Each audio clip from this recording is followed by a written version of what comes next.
Hello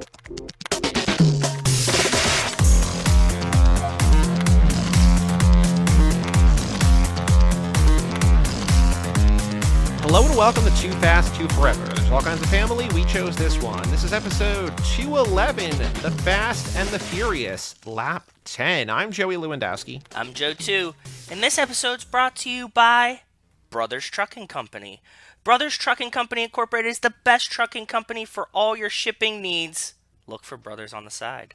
Well, shout out to Brothers Trucking Company. Welcome to Too Fast. I realized I had a moment of panic because Nicolas Cage's worst movie ever is called 211, and I've never done a podcast number 211 before, and so I'm like, uh-oh. The number 23. We're off to a bad start.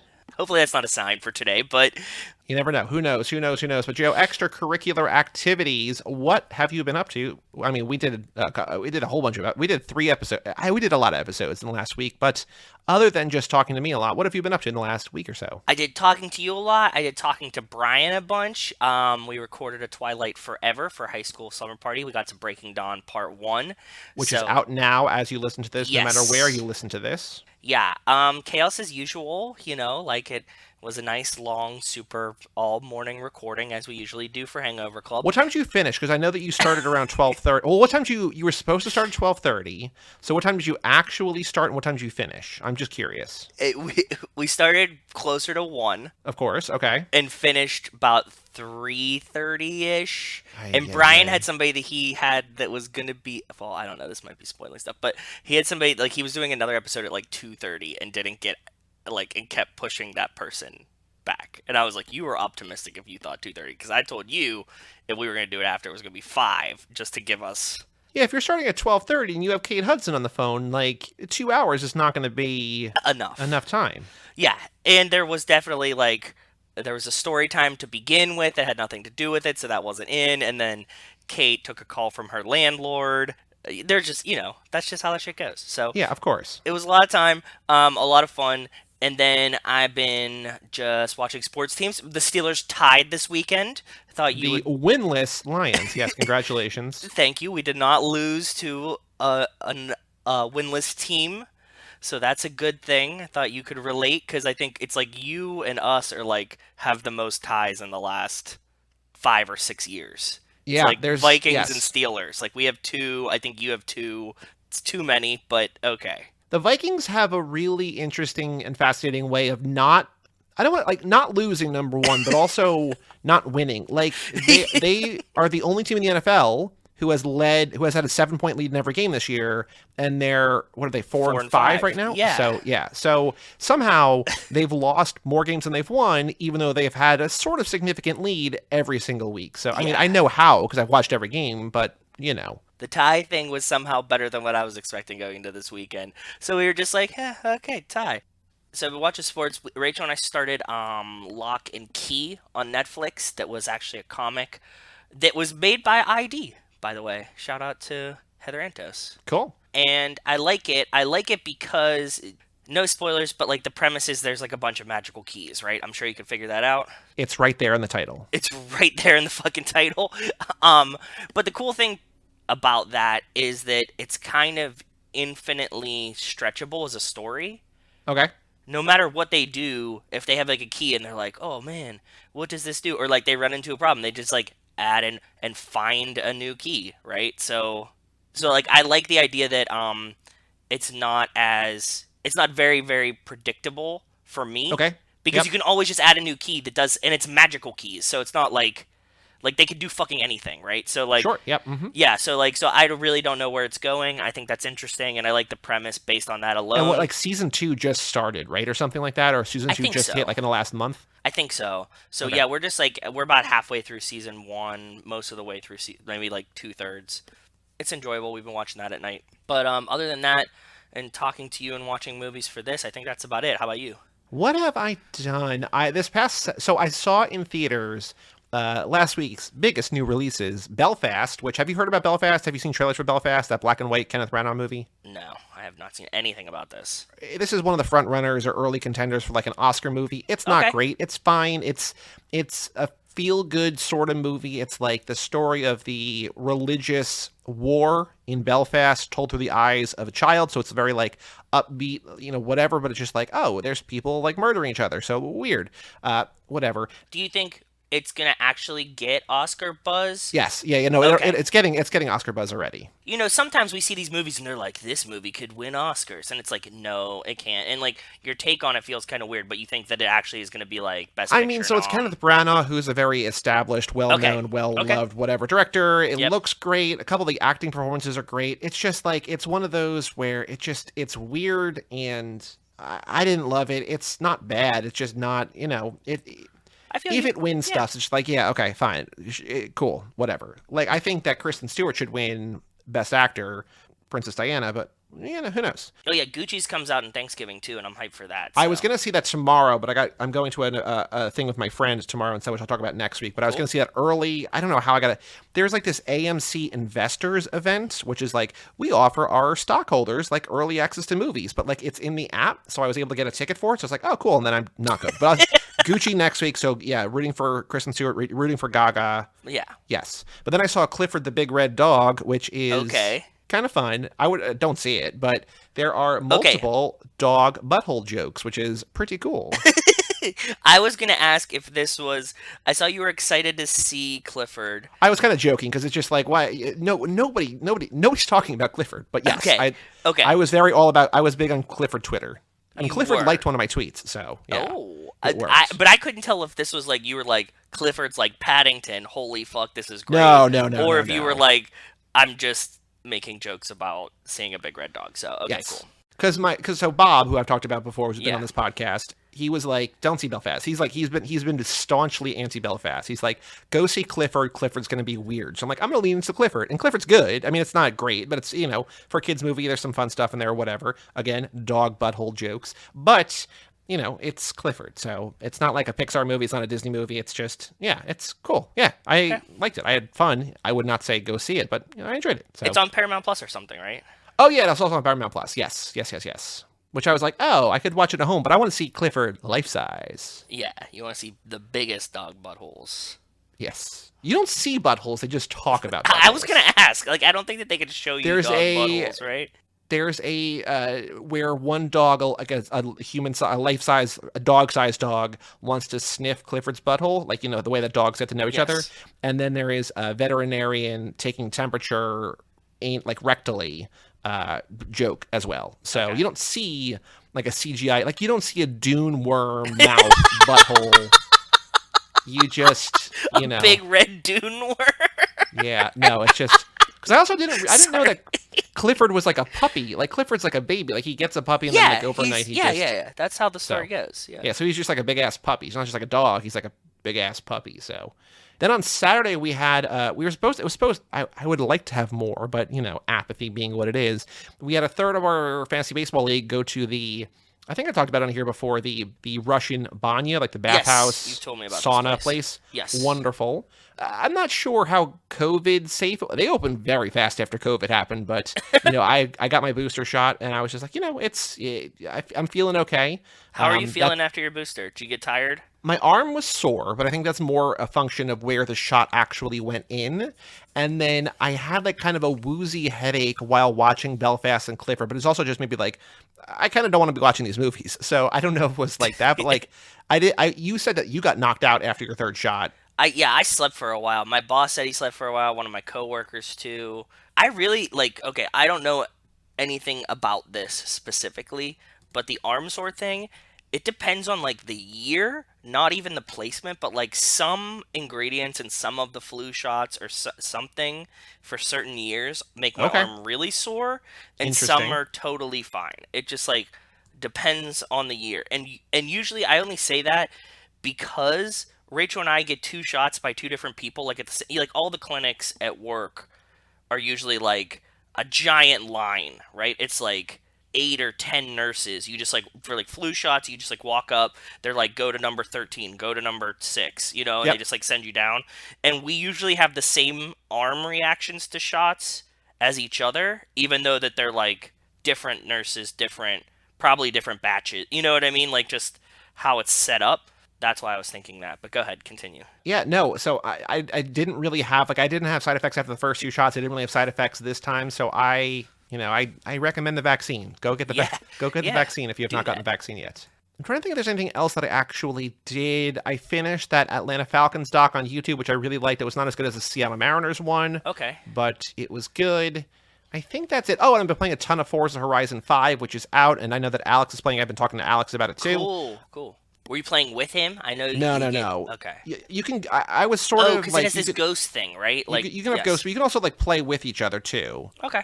So he was making a car, like he's digging deep into parts of the game that I have no interest in, like actually in terms of like building, because like there's every car has like a rating on a scale of like I guess like 400 to 999 based on like how powerful it is. Okay. And you can tweak things, like you can custom make it, but you can also just like auto upgrade or download other tunes other people have made. So he was like fucking with this like insane whatever, but then he says, "Wait, let me check something," and then he says, "It's there."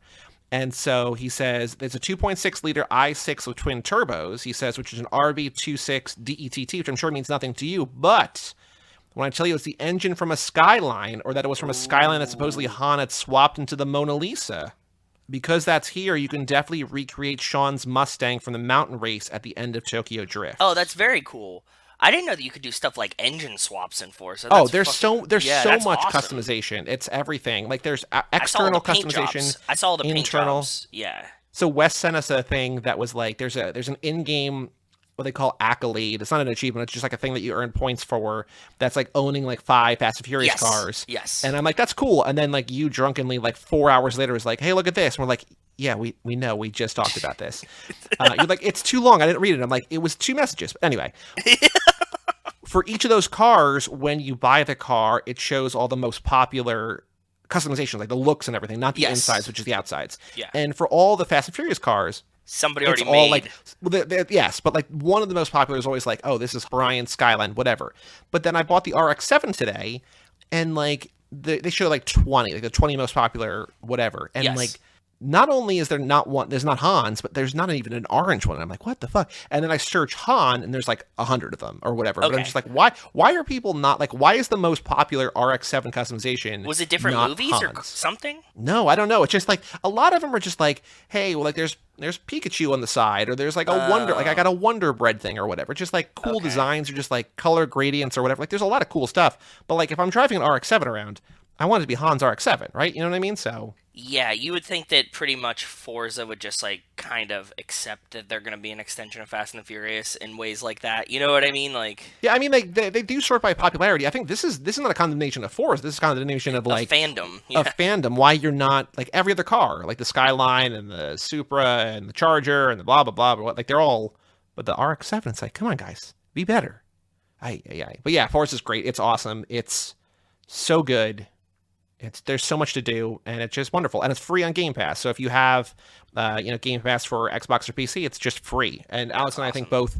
I know I did. I'm pretty sure he did. There's like a season pass you can buy. It's like $50, and I think you get 10% off if you have Game Pass, where it's like both expansions that are coming out, and a bunch of cars and a bunch of other stuff. And so like it just, instead of paying 60 or 70 or whatever for the game, paid 45 for this thing, get a whole bunch of cars, and just like it's cool. So Yeah, that is really cool. and it'll never not be on Game Pass, so it's highly recommended. And if you are playing on Xbox or PC, email me your gamer tag and we can play. I know that Alex and I are now Xbox friends, and I think there's like Cool. you can join like clubs or something in there. I don't know. We'll figure it out. But yeah, email family@cageclub.me with your gamer tag, and we'll play or something, or at least Because what's also cool is that every time you has do something, like ghosts, yeah. even if I'm just so there's ghosts, but it's also like every time, even when you're just racing against computers, the computer's also like it's not actually Alex's driving tendencies, I don't think, but it'll like Yes. have his gamer tag above, so it's like That's you're what quote Matt unquote sent racing me. against him. Yeah. Because I had played like the last Forza that came out on Xbox, and so when he was just playing Forza on his computer, he was like, "Oh, look, like you're in the Yes. room, Yeah. like, Yeah, like as you're- one of you're- the AI." Former coworker, Freezy Beats, like he's in there all over. And like they Oh, also that's have cool. like when you do other things, like every time there's like a speed trap, like if you pass somebody or like the number of things that you do, like there's like kind of leaderboards at the bottom. It's like, oh, you found more rows than Alex or whatever, right? So Oh, that's cool. Cool. it's just like, it's not direct. They're not directly in there. Like you're not really playing with them, but like they're still in the world. It so it's feels kinda cool. it feels Yeah. communicative. Yeah, Yeah. which is very cool. We have a Patreon page, toofast2forever.com. Shout out to Cassie Wilson, Jake Freer, Ben Milliman, Nick Burris, Alex Ellen, and Justin Kleiman, Brian Rodriguez of the aforementioned drunken mess of this episode on Friday, High School Slumber Party, Haley Gerbies, Wes Hampton, Christian Larson, Jerry Robinson, Dan the Duke, Hayden Renato DiTonato, Michael McGann, Lane Middleton, Lindsay Lewandowski, and Jessica Collins, a.k.a. Montez. Thank you all so much for supporting us at the $5 a month level or above. This is a new lap. You know, next year's themes are already available. If you join now with a $10 a month tier, you get to pick this lap and for next year too. So don't be a fool. Join there. You also get the bonus episode that we just did on Hot Rod, available only and forever only on our Patreon page. So it's 3 episodes in the past week. Every episode you get early too. So why would you not? Really early. You're super quick about it too. toofast2forever.com. We also have an email address, family@cageclub.me. And Joe, we have 2 emails today, and 2 actual emails as opposed to like that woman from whatever, just like, hey, are you going to reach our 100 sales plateau? Okay, cool. Okay. So first email from Emily C., who has written it before, subject line, Red Notice. What's up, Emily? How are you, lady? She says, hey guys, I listened to your episode on Red Notice earlier today. This was on Monday, so we put it out on Saturday. Yeah. I saw it pop up on my feed and decided to watch the movie sooner rather than later so I could fully enjoy the episode. This email may also have gotten a bit long. Sorry. We have a good track record with long emails. It's okay. Yes, including the person who sent in the other email today. We will get to that. I don't think it's a crazy long email. It's kind of long because that's just who he is. You know who we're talking about.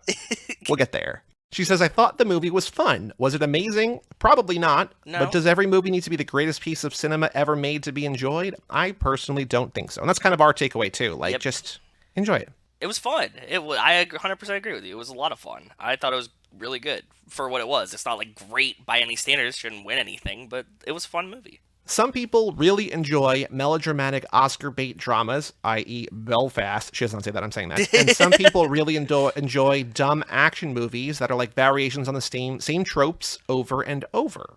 I do agree Hollywood needs to work on making more original stuff and not remaking the same things over and over, but one, I'm pretty sure this is at least an original IP and not a remake, reboot, sequel, even if it kind of felt like it, which I think so too. I think so, yeah. And 2, familiar and predictable doesn't necessarily equal bad. I will admit I usually prefer to rewatch things I've seen before rather than watching new things, because I don't have to pay as much attention and use as much brain power after a long day. Yep. And I don't like surprises. She says I'm one of those people who will often look at spoilers before seeing a movie, so I can be emotionally prepared. No! I don't think I'm alone in that, or at least the rewatching bit. I know people tend to really care about spoilers. My sister will just we'll be like, hey, you should watch this movie, and she's like, oh, like the guy just dies at the beginning, and you're like, well, fuck, or don't watch this movie. But no, I know a lot of people that do this. Like, I think it's just like, I don't know. I feel like they're more from her generation. Us, like, I try to totally avoid spoilers. Like, don't talk about it to me. If I'm gonna watch it, right? But there's some things like I know that I'm not gonna watch, so just like tell me what happened. Keva was explained to me that Keva will read along with a wiki as he's watching the movie or read ahead, but he doesn't. He had an explanation where I'm like, I don't do that, but I understand why you would do that. But yeah, I don't. He does, but he's just like good at like finding research as he goes. You know what I mean? It's more of like correct. A research as he goes. Like, oh, why? Like, who is this person? Like, he finds like all of these things like as he's watching. So Emily goes on. Also, maybe spoilers. So if spoilers for Red Notice, if you have not seen Red Notice or listened to our episode yet, I guess skip ahead a little bit. Yeah. I can't remember if you mentioned during the episode, but when they were driving through the copper mine or whatever, I immediately thought of the Fast and Furious, the 4th one. Yes. And those tunnel scenes. Isn't there also a part in that tunnel scene where someone bumps into a wall and the tunnel collapses a bit? I may be misremembering. I haven't seen it since maybe 2017. Anyway, you're right. I'm glad you guys inspired me to watch Red Notice now than a couple of weeks. Can't wait for lap 10, Emily. I do think, the tunnel scene, like Dom hits one of the posts to like have it start to collapse behind them, I think. Yes, and the scene she's talking about is the Nazi car, right? That's yes. toward the end, right? Yeah. That makes a lot of sense. That the cars through tunnels. I don't know how we missed that. But yes, I thought it while I was watching it, so I'm right there with you, Emily. I also do want to say that Anna on Twitter, who tweets at us a bunch, I don't think she's ever emailed them, but she tweets at us a bunch. She said, FYI, well, good episode. I want to take the compliment first. So thank you, Anna. Thank you, Emma. FYI, the reason why there's so much CGI, which is something that I thought of but just didn't say, is because COVID hit during filming. They were going to shoot on location overseas, but the borders closed, so they had to finish in Atlanta with green screens. She said a friend of a friend worked on it, and the crew basically entered a COVID bubble to finish it. Said it was scary, but he's proud of how seriously everyone took it and how they got the movie finished after filming was halted. Crew were treated very well. That's awesome news, dude. That makes, I mean, she doesn't overtly say it, but I think it's kind of a testament to The Rock. You know what I mean? Like, a little bit. Like, he seems like he's always on the forefront of being a good dude. Yeah. Especially, like, to, like, the crew and people around. Like, every story we hear is him being awesome to everyone. So, Yep. Just another, I'll put another check mark next to that for him. Yeah, I agree. I mean, and everyone, too, Ryan Reynolds. But like, it always seems like these stories come from. Well, yeah, we talked about it in the last episode, on the tune-up, I guess, about The Rock saying, like, we're not going to use real guns on set anymore. Like, we're only going to use whatever. So, yeah. It's awesome. The other email today, teased from Mr. Wes Hampton, subject line, Lap 9, Relap, Recap, What Up, Fam? What up, Wes? How are you doing, buddy? I'm listening to the Lap 9, Relap, Recap, and it feels kind of insane you're about to start your 10th lap with somewhere around 210 episodes, which we were joking about because very impressive.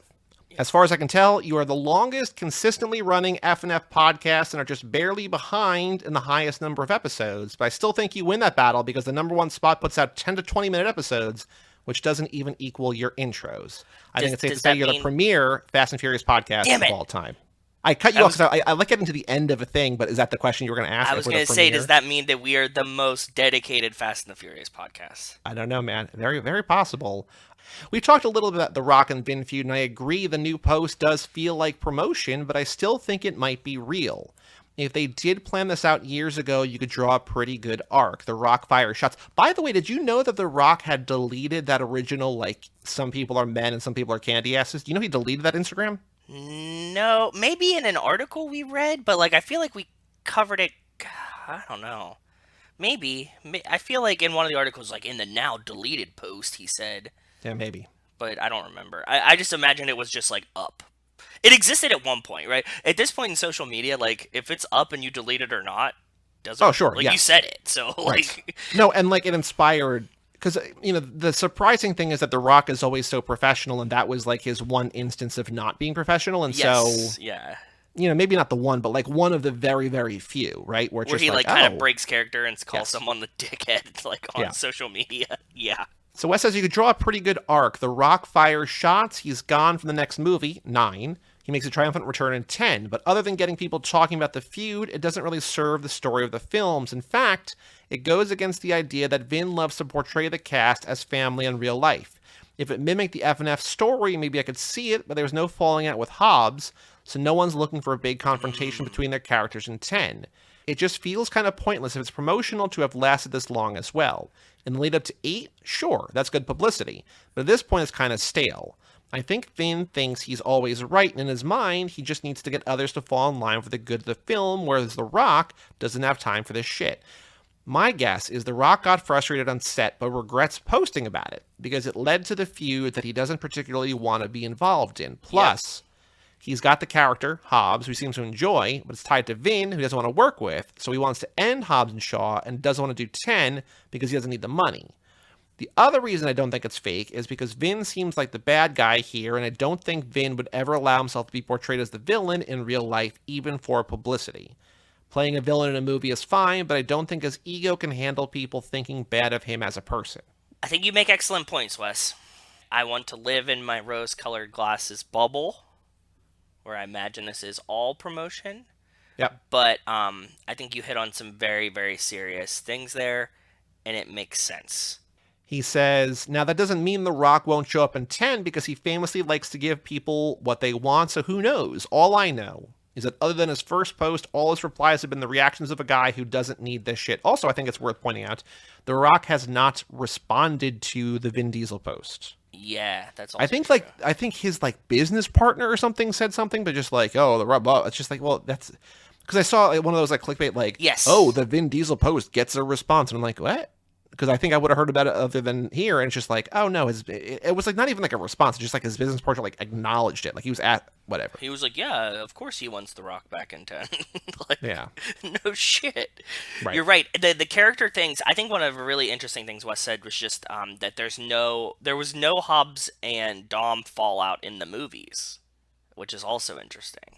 So the podcast that I started listening to, the Celebrity Gossip podcast, Who Weekly, they have a bonus episode through their Patreon every week that's more about like actual stars as opposed to like just like D-list and like whoever. Okay. But they talked about on that episode this week about Vin versus The Rock. And they're like, this is like our only actual real celebrity feud right now. I was gonna say, like, I don't know if people know, but I think people who like care about gossip or care about like movies or whatever, they do know. So I think You mean like E! News or whatever? Like yeah, the or just like people Talk who like Soup go or see something? movies or whatever. Yeah. Yeah. And so like their thinking is that it's real, that they do hate each other.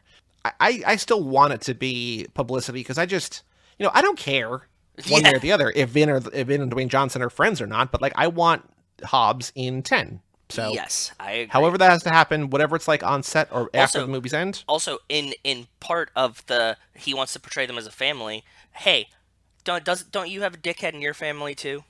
Everybody does. Yeah. So that it kind of makes sense. I mean, from from Vin's perspective, it is The Rock. From The Rock's perspective, it is Vin. You have one guy that you're like, I could do without seeing him until next Thanksgiving, right? Yeah. Joe, if you love a holiday special, AP Bio has one of our favorite holiday specials in the last few years. It's framed like a Christmas special, but everyone's getting ready to celebrate Katie Holmes Day. The show takes place in Toledo, where Katie Holmes is from, and everyone in Toledo, according to the show, celebrates the day she sent her audition tape in for Dawson's Creek and then made it big. It's very silly and very funny. He says, I'm excited for next lap. Can't wait to see what surprise sleeper hits you discover. Until next time, stay furious, Wes. I started watching AP Bio. I was not into it, but then I heard it got better, especially like after like season 2 or 3 got much better. So I'm going to get to that at some point, but I will for sure look forward to the Katie Holmes episode. But yeah, that's all the emails. If you want to email in family@cageclub.me, we'll read on the next episode. Oh, Lane has asked us, and it is yes. the season. Lane has asked us today, and I was waiting to actually announce this. Probably I would have remembered at Thanksgiving, but I would like to reinitiate for this year. Or I have a name for it. Did we have a name for this? I don't remember. I would like to reinvigorate the Turbos for Tots, Too Fast, Too Forever initiative this year. Turbos for Tots. Okay. Yes, where we will buy Fast and Furious themed toys for Tots and give them to Toys for Tots or some church or something around us. And you should do the same, and we could do it for you if you would like to join in us doing it, or you could do it yourself. Let us know if you want to contribute. But I found some. You know what's really cool that I found this year? What? There's a bunch of like Spy Racers toys. Ooh, Spy Racers. Yeah, there's like a hauler that you could like play with and like open up and stuff. So I was like, okay, cool. So I got a bunch of cool ideas of like Fast and the Furious and Spy Racers toys. And they have like a bunch. And F9 came out, right? So you get like the F9 toys and the Spy. Now, I wonder what season they pulled these toys from. Don't know. 7 of them. So, yeah, we've tried in the past to like coordinate this. Where it's like, hey, send us toys and we'll send it in. But like the way the episodes stack and everything, just do it yourself. Just send a picture. Like if you do this, take a picture of the toys that you donate, and we'll share them on our Twitter or wherever, and we'll just do it all together. We're gonna take the Patreon money, some of our own money or whatever, and just gambling blood money. I would contribute some of that. Well, I mean that's me, but sure. Yeah, I know. But yeah, so if you want to do Turbos for Tots, just send in a picture of what your thing is, and then, go from there. But thank you, Lane, for reminding us. Good idea. Yes. And we'll do. I mean, Lane's going to hear this next Christmas, right? But like, I think he's been like listening to some recent ones. But yes. Yeah, maybe. And I responded to him that yes, we're going to do it, and yes, I just haven't said it yet. We also have a store if you want to buy Too Fast, Too Forever merch for Tots. They make little kids shirts. Yeah, so Too Fast, Too Forever.shop. Do that thing again.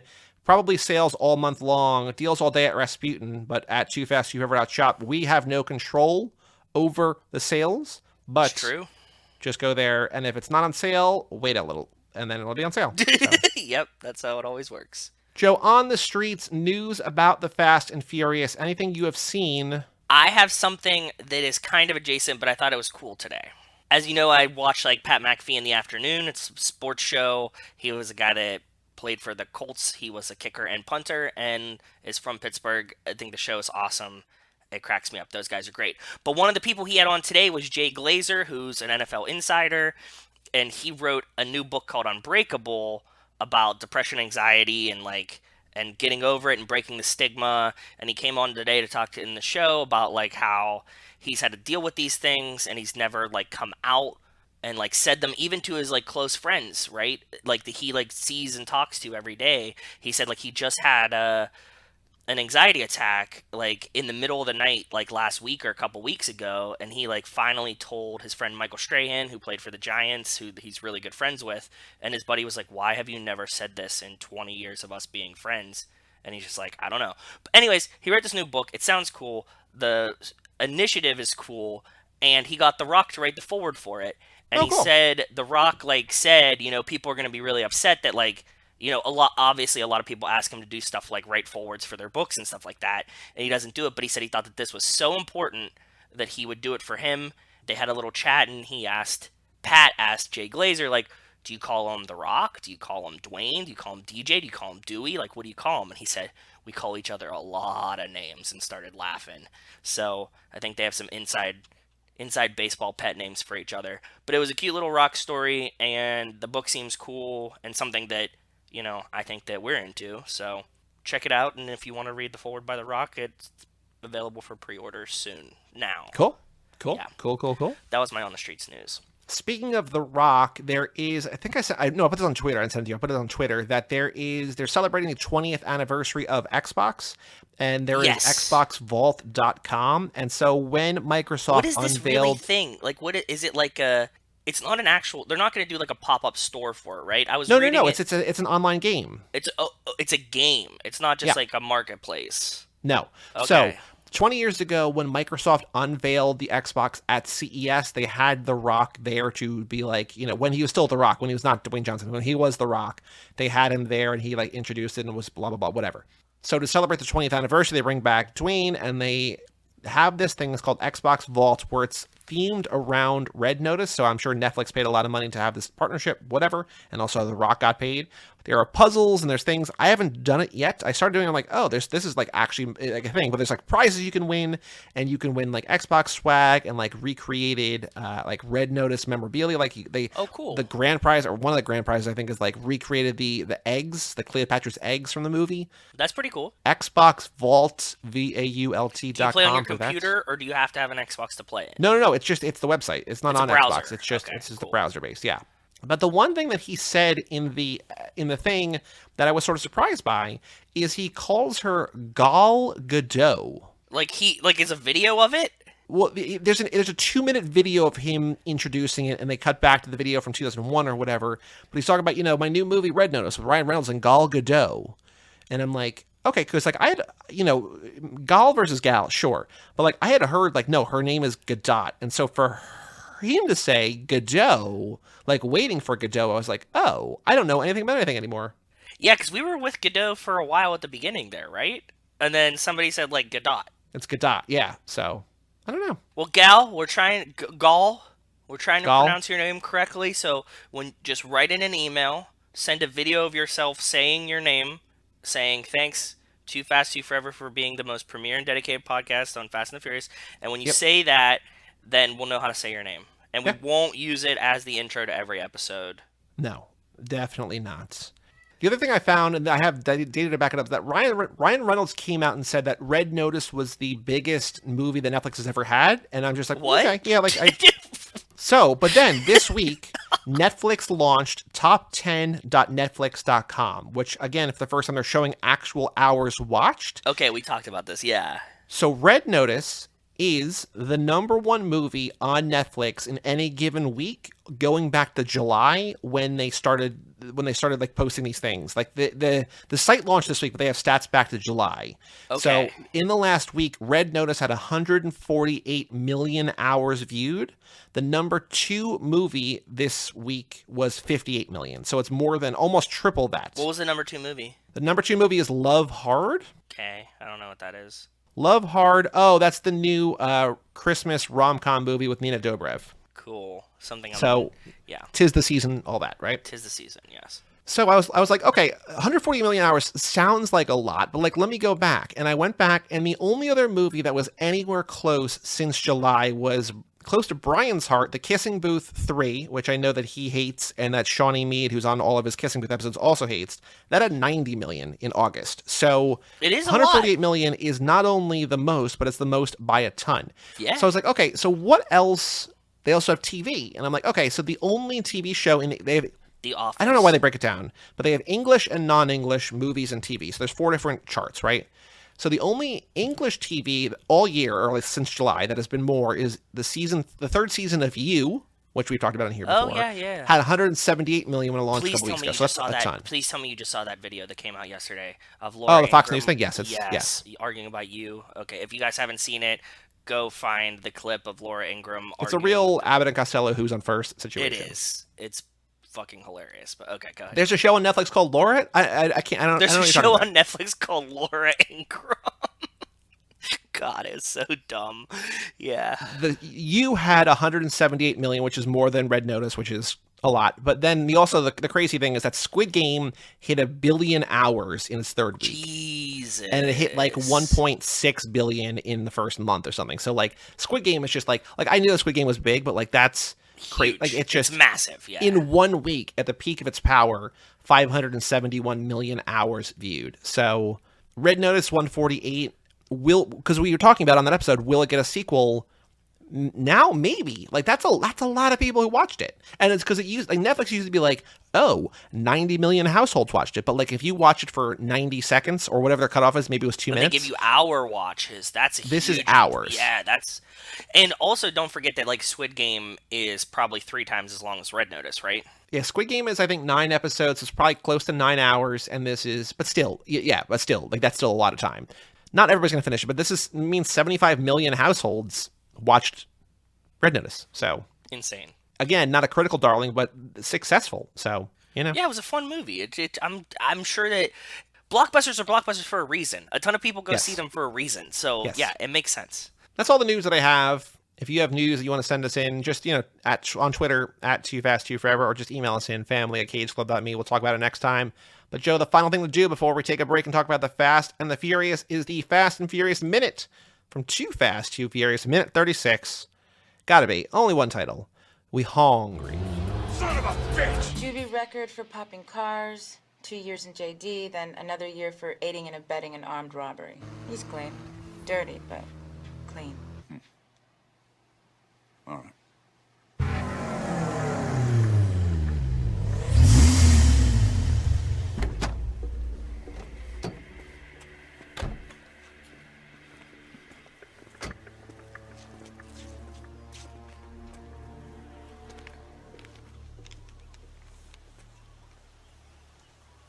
Hey, man. You got something to eat up in there? We hungry. Sitting by the pool. Nice. Come on.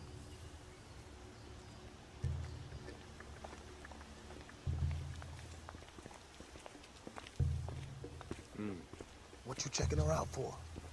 I'm not checking her. So in this minute, Brian and Roman speed away from the impound lot as Markham yells in frustration. Monica Fuentes gives Carter a quick overview on Brian's criminal record, calling him dirty but clean. Carter seems to begrudgingly accept that these may be his guys after all. Brian and Roman return to the house, package in hand, and Carter walks off as Monica walks Brian and Roman to the pool as the minute ends. So I was very excited because just like we had a couple minutes ago, all these screens on Roman, we've got a couple screens on Brian. But before we get into that, Joe, what did you notice? Because there's not a ton that goes on here. It's just kind of them. It's like setting up the next conversation. But what did you notice here in this minute? Something that you already had that I thought was very interesting was these 2 gardeners in the background for no reason. They're wonderful. I want to know. I mean, he's like staring out into his garden the whole time that she's like on the computer. So I mean, maybe he's just like suspicious of the gardeners.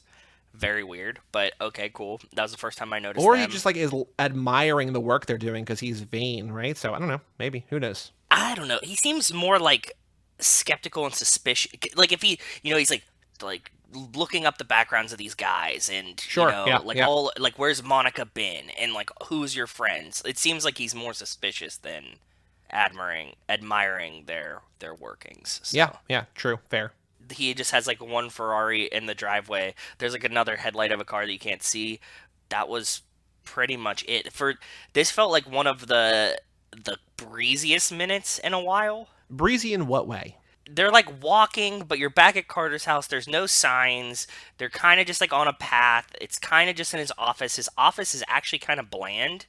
You know what I mean? Like it's just like a lamp and like a window that like looks at his trees. And they leave the impound lot. There's like an extended shot of just like the cars like in dirt. Yeah. Like that part at the beginning. Oh, that. And then I was thinking of you because we always make this joke. I was just Googling. I was telling you that there's a girl in Lock and Key that looks just like Imogen Poots to me, right? Yep. And I went to like look up her name. And wait, does Rachel agree or no? Rachel says yes. She sees that I see it. Okay, that's a very political way to say that. But yes, okay, cool, okay. It's not like yes. Oh my God, I was thinking the same thing. Well, although she does say, like we said, that I think she's playing a very Imogen Poots character.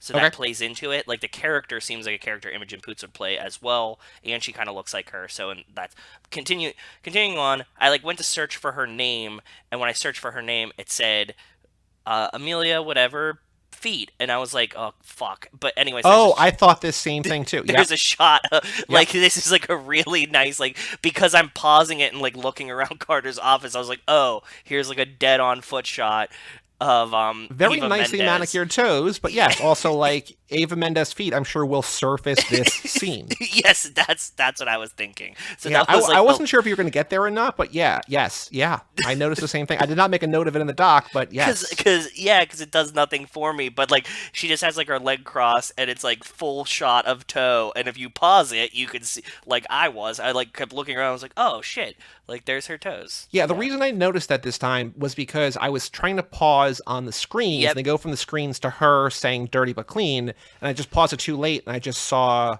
oh, there's toes. Okay, yeah, yeah. Someone somewhere is very excited about it. So that's what I was saying. I was like, hey, Internet Movie Girl Foot Database. WikiFeet. That's all it is. Is it really? Oh, you don't know that? Yeah, WikiFeet is the site. That's like the scene from Zack and Miri Make a Porno or whatever. They're like Mr. Well, there's Mr. Skins, and he's like, that's even a better name. Fuck. No, that wasn't Zack and Miri. That was 40-Year-Old Virgin, I think. Yeah. Okay. Yes. That's been in a movie that I've seen. I've not seen Zack and Miri, but I think that's in. Yeah. Yes. It was. Yeah. He's like, that's even a better name for it. They already have that shit. Like. Yeah. Yep. There you go. So, before we get to the feet, there is Brian's screen, which is almost verbatim, like just Roman's screen from before. So it's zoomed in. We don't get the full thing, but some interesting notes. We get his date of birth. We get his name. He's Brian Spillner here again. So he's not O'Connor. He's Spillner. So he's still good. Spillner. That's a clue. Which I don't think that name is said in this movie. I don't think we hear the word Spillner, but we see that, right? So yes. Interesting. His height, he's 6'1". Roman is 6'2". Roman's 181 pounds. Brian is 170 something, so a little bit shorter, a little bit lighter. Brian is 4.5 months younger. Roman born on April 12th, and Brian born on August 29th, at least according to these. Who knows if they're real or not, right? Yeah. He got his license almost 2 months after Roman, so he got it, earlier than Roman in terms of age, but, later in life. But the thing I noticed this time, I said to you, and again, we're trying to give the benefit of the doubt here to also the people who'd made these screens probably did not expect people to pause on them, because all of the violations, driving record history for Brian, are literally the same 11 things for Roman, just in a different order. No dates are different. Maybe one date is different. But everything else is literally just the type, the convrel, just the date and the description are verbatim, just copied and pasted, they just shuffled in Excel or whatever.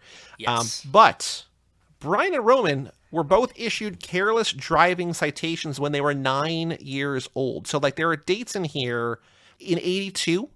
I have a Valentine's theory. Day 82, careless driving. Which comes after his 92 speeding. No, 82, 82. I know, but in the listing, it comes after. Yes, I don't know. None of that makes sense. Don't. It's bizarre. But I have a theory. Okay, what's your theory? I pitched it to you this morning, and I think it needs to be said that this seems like one of those. We just watched Talladega Nights. Ricky Bobby, his mom runs into the store. I want to go fast. He backs the car out, starts driving down the street, right? Or like, I just want to do hood rat stuff with my friends. Like, that's that kid, right? Like, he stole the car and went driving around joyriding. But does that go on your record? Like, That's the question. Does the kid get a citation? I think that's more like your I mom think that's gets like in trouble. yes, exactly. And like, she doesn't get like in, because she obviously didn't tell you to go steal the car and like drive it through a neighborhood. And that's like, the cops are like, like, don't be a bad boy. But like, you don't get like it on your record forever. They also have a thing in 88 when Roman and Brian are like 14. They have a thing in 89 when they're 15. Like, I know that some states have like younger things, but it's just like, I don't think California or Florida or whatever are that lenient, right? So yeah. It's just funny that like no one is looking at these screens, and I'm looking, I'm just like, because those are things that we could have noticed last time, but there was so much to take in. I'm like, wait a minute. But 88, I just wrote down his birthday. 82, wait a minute. yes. And this goes to show you how bad of a guy Carter Verone is at figuring them out. And also, now that we see this scene, it kind of seems like Carter was like, Monica, go do this. So it's even easier for them to have planted this with Monica to show Carter as like a fake thing, right? Yeah. He's a dummy. She's really smart. Thumbs up. So the trivia question I have here is kind of our classic format. I was How thinking long so hard. does Monica say Brian spent in JD? Because I thought a long time too, and I don't have a better question. Do you have a better question than this? No. I thought this was an excellent question because of the question, the answers that you chose, and I was like, man, I really can't think of a good question. I usually never read yours to not be influenced, and I was like, I wonder what Joey has just to see, and I was like, no, this is dead on. Go ahead. Because it's the classic Too Fast, Too Forever question. 2 years How in long does Lompoc, Monica never say going back. Brian spent in JD? Yep, 2 months, 6 months, 2 years, 6 years. So it's 2 years.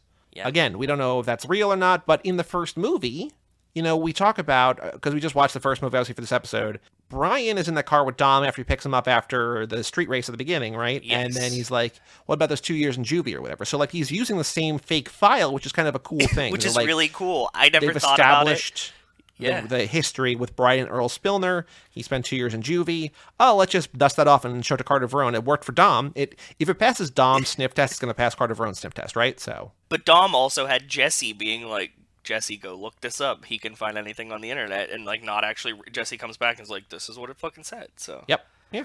Joe, let's take a break and let us talk about the Fast and the Furious for the 10th time.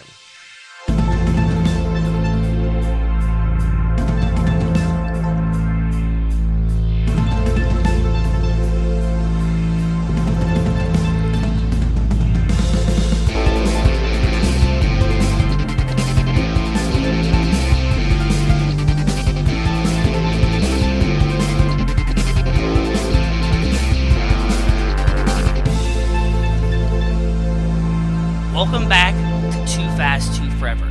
This is episode number 211 of Lap 10, The Fast and the Furious. This episode is brought to you by Brothers Trucking Company. Their authorized truck drivers have been screened and trained for their respective positions, learning the best practices in both safety and efficiency on the road. Shout out to Brothers Trucking.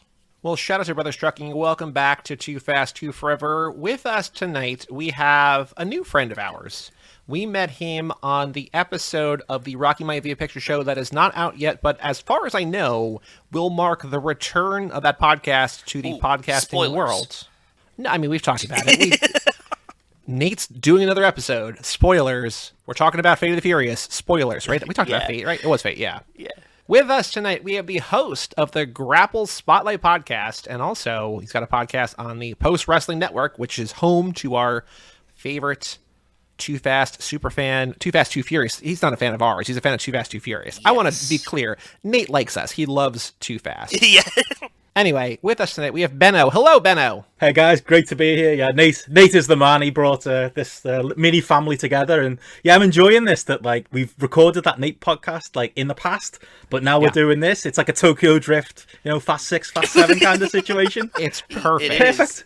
Also, yeah, we recorded in the past. It's coming out in the future. This is happening in real time. I also just realized we spent like a minute. I'm like, okay, how do you want me to introduce you? What should I say? And then I didn't even say your name, Richard Benson, aka Benno. It's not just Benno. Like you're not just Cher. Like you go by Benno, but you're not just Cher. You're Richard Benson. You're an adult human male who just Benno. Some would debate that, but I try my best. Yeah, Benno's kind of like, it's been my nickname since I was a teenager, and it's just kind of stuck with me, but I'm 37 now, and I'm feeling like I need to grow up and just go by Richard, but once you've got a name on the internet, it's your name on the internet. It's just exactly. That's the thing, like, I'm Joey because my dad is Joe, and like at some point I was just like, oh, I'll be Joe too, but it's just like, I'm not, like, it's just Joey, like, it's just, and that's what it is, and then I'm soul popped everywhere on the internet, because like I was soul popped for Xbox in 2003 or whatever, and it's just like, well, that's my Gmail. I'm like, I'm not going to change my Gmail. So like, sorry, like I have a professional email, but like I'm Joey and soul popped everywhere. Like it's not what I would choose, but it's the lot I have in life. Right. So there you go. I mean, it's better than like some of the old names I had on the internet. At one point I was called Noodles Montana. That was using in my ad because I really like gangster movies. Yeah. Terrible. I love that. Yeah. I've had some terrible ones over here.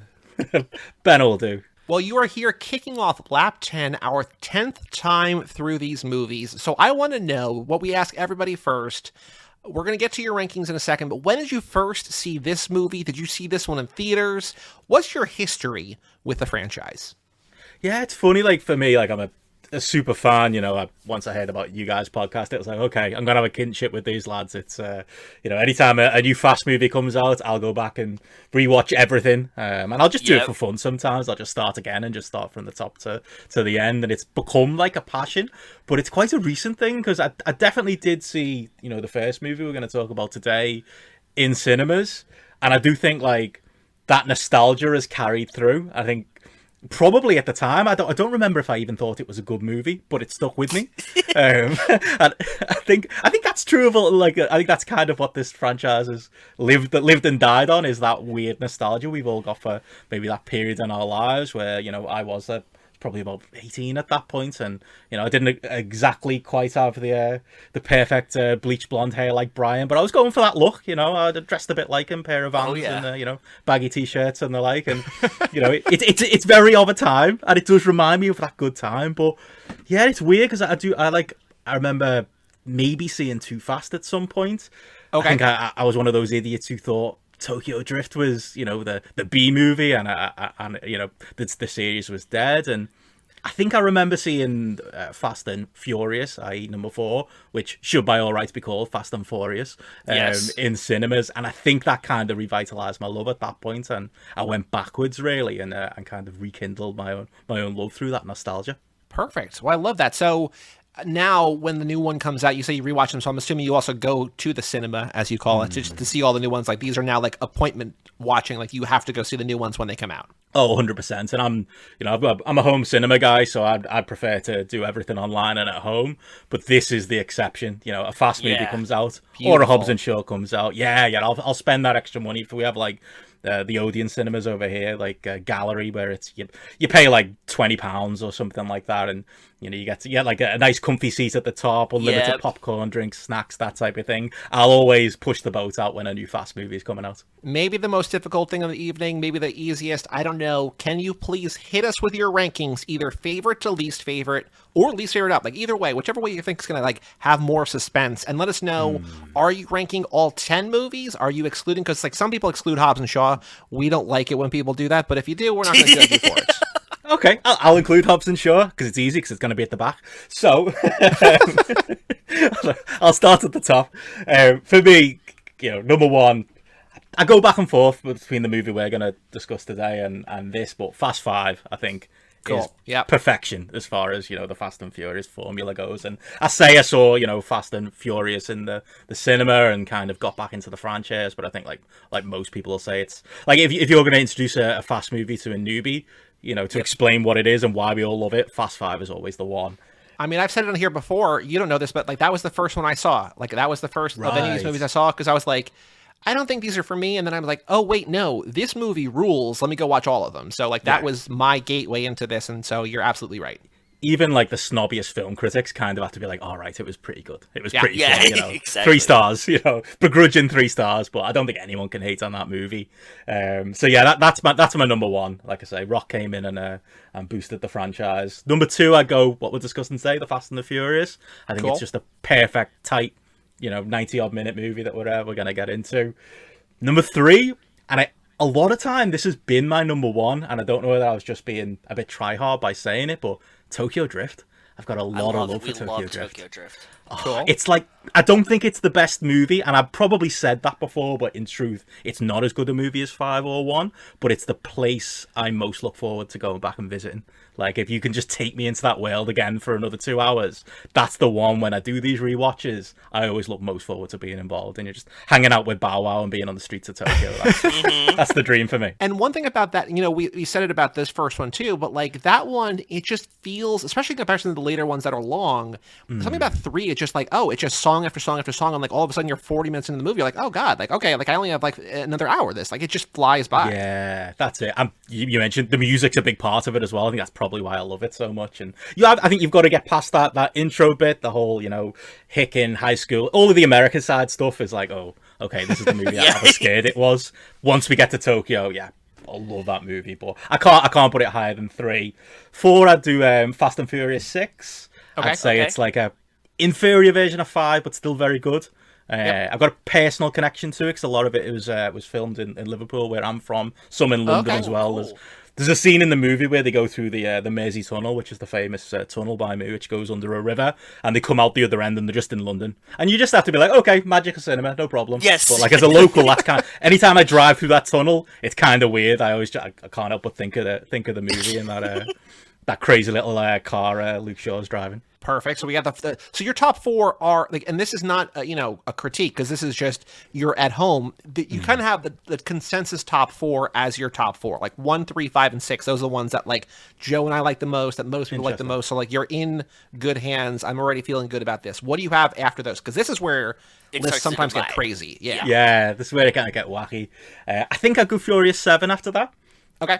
In the past, I probably would have rated that lower. We talked about it a little bit with Nate, didn't we? That like 7, in my opinion, it's actually not that good a movie, but it's carried by the emotional weight of it. And I was one of those people in the cinema crying buckets of tears the first time I saw it, and it happens every time I rewatch the thing. I can't take that emotional connection away from it. So like it's almost like a begrudging 5th, even though I think the movie itself's got a lot of problems. Sure. Yep. Fair enough. Speaking of movies that have got problems, after that, Too Fast, Too Furious. Okay. I know it's a bad movie. It's not a good film. It just isn't. But it's so much fucking fun. Yeah, that's it. And there's something about that film that's just like, when I'm doing the rewatch, I'll throw it on and think, okay, here we go, Too Fast, Too Furious. Okay, there's no Vin, and okay, it's a little bit maybe cheap feeling, and a little bit like it's the sequel where the series probably should have died. And then every time I watch it, I have a great time, and I come out at the end going, yep, still wasn't a great movie, but I do love it. And like, do you do the same thinking where it's like, you say like it should have died there, like it's kind of remarkable that it didn't die there, right? Like that it lived on. That it's like, oh, we got Tokyo Drift, and like even after Tokyo Drift, it's just like, wait, it's still going? Okay. Yeah, it is. Like if it had gone there, we probably would never have thought about the series again. No, I mean, all our lives would be so different, wouldn't they? So no, yeah. I'm glad the whole that Tokyo again. It's another reason why Tokyo Drift's so important with the Vin cameo at the end. So yeah. Got a lot of love for Too Fast, Too Furious, and I think it's Tyrese's best turn as well. So, yeah. Special place in my heart. After that, I go Fast and Furious, that I mentioned that I saw in the cinema at the time. As a movie, I think it's kind of like, I think Justin Lin's finding his feet with, I've got a lot of responsibility here. This isn't Tokyo Drift. I've got to make a blockbuster. And I think he just goes too hard to make it serious. And I think it's a little bit grey.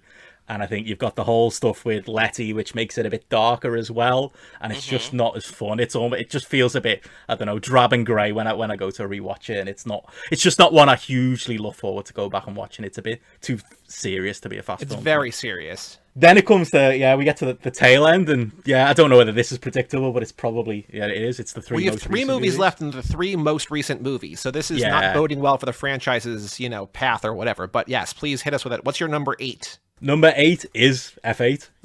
Okay.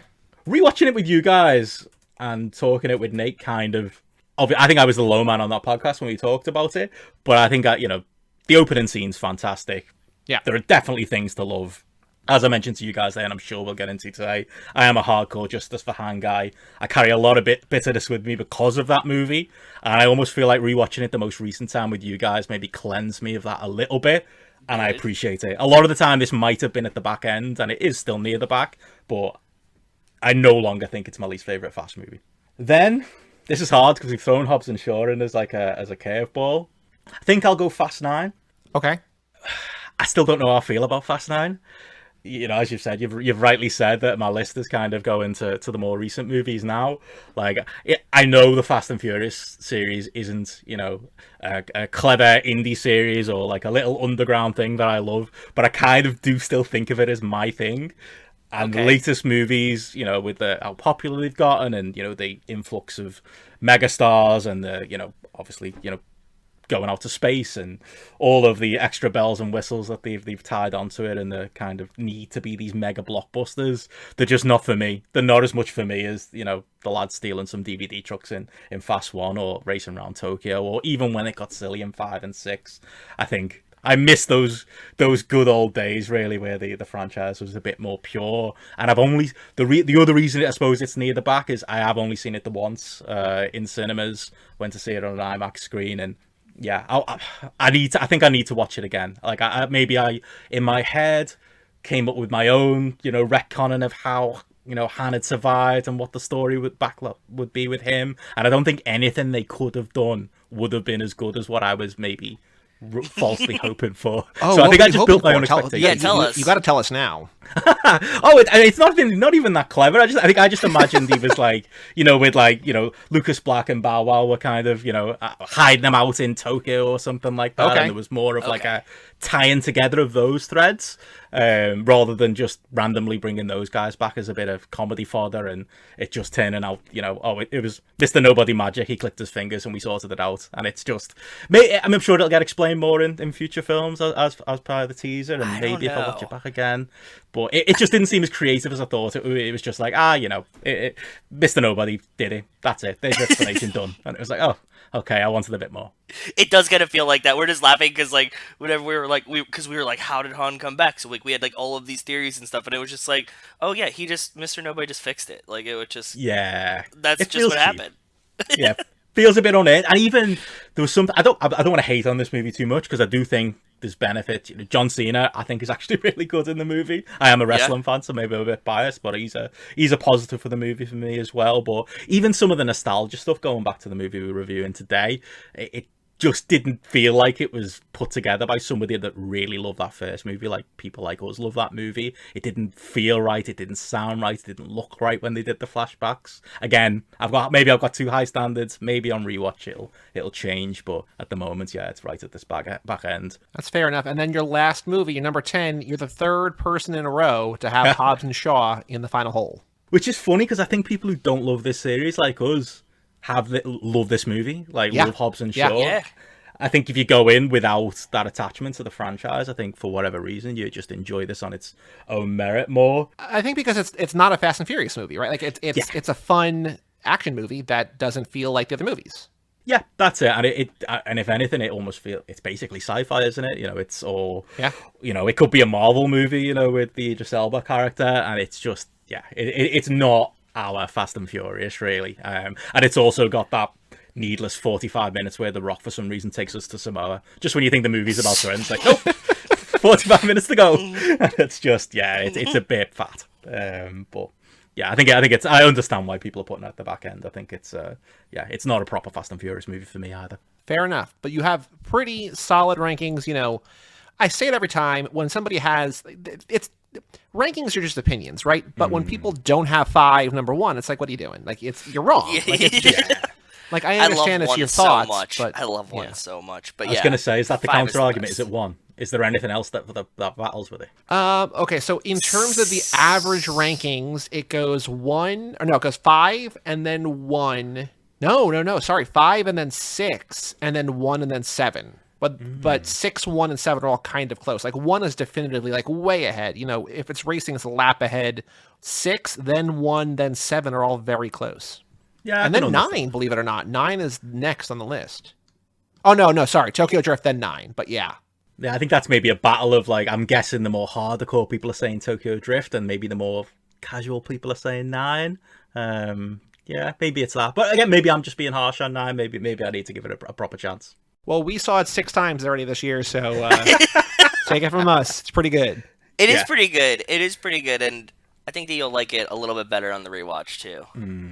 Yeah, looking forward to that. So now to start the conversation about this movie, so last lap was the lap that F9 came out. So all lap long, Joe, this idea that we asked every guest, where do you think Jacob is in this movie? Because all of a sudden the trailer for F9 comes out and John Cena's in there like, oh, Dom's had a brother all along we never knew existed. So every episode last lap, we asked the guest, where do you think John Cena was? Where was Jacob? What was he doing? Blah, blah, blah.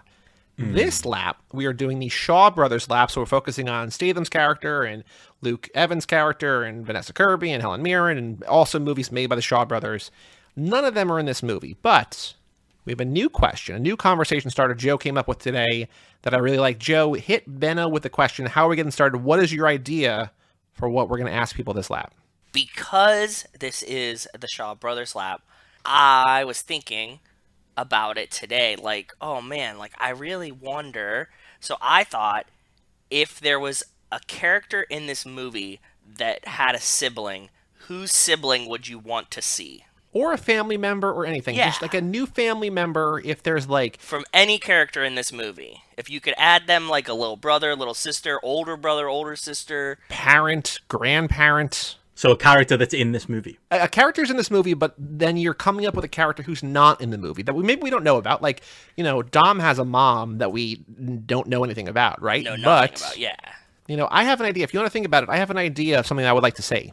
Go ahead. Go for it. In the deleted scenes, one of the most shocking things is that, you know, so in this movie, obviously Vince is kind of an asshole. Vince and Brian in this whole thing. Vince thinks Brian's a cop. I mean, correctly. Vince is also mad at Brian for being in love with Mia, that Mia is also in love with Brian, whatever. In the deleted scenes, Benno, there's this whole subplot where Vince's mom is in the hospital, and Vince is going to his mom in the hospital and coming back, and Dom's like, how's your mother doing? Like, we'll put together some food for her. I want Vince's mom in this movie because I want that fleshed out, because we know the background characters, but like, I want more of that because I feel like that adds a dimension. I don't know if it's good or bad, but like, I am fascinated. When we watched that deleted scene, I was like, I need to know more about this. So if there's anybody that we're adding to this movie, of course I want like Dom, like the Mama Toretto or whatever, but give me Vince's mom. I want Vince's mom in here because I want those scenes that were never filmed, that were never like on, but like I want it. It's so fascinating to me. That's a good one. That's a really good one. Thank you. Yeah, because I think that would, but like when we were talking about Vince's mom, like it would tonally change a lot of the movie. Vince all of a sudden becomes like a sympathetic hero. Yes. For me, when I was thinking about it, I was wanting Hector's mischievous little brother that's getting into hijinks and like snuck to the race and like wasn't allowed there by like, you know, riding in his trunk or something, and then like pops out and he's like, I'll hold the money, and you're like, God damn it, we told you stay home, like mom's gonna be so pissed, like something like that. That's what I was hoping for. That's cool. I like that. A little bit of I'd be happy with that. Fun and games. Give Hector more to do. He's such a welcoming presence, isn't he, on screen? It's like when you see, it's like seeing an old friend every time he introduces himself to Brian. Yeah, I'd like that.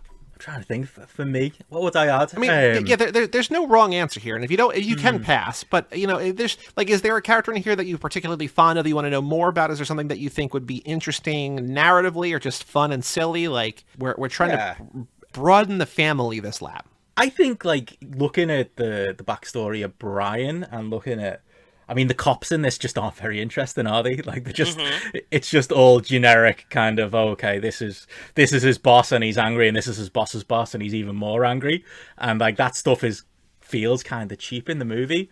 I wonder if like Paul Walker had like a partner, like, you know, somebody who was trying to keep him on the straight and narrow, because he is the worst cop of all time. Okay. And I feel like if he had like some kind of like strict partner who's like been on the force for a long time and doesn't agree with his methods, or maybe gets dragged into things. So he needs his Gary Busey.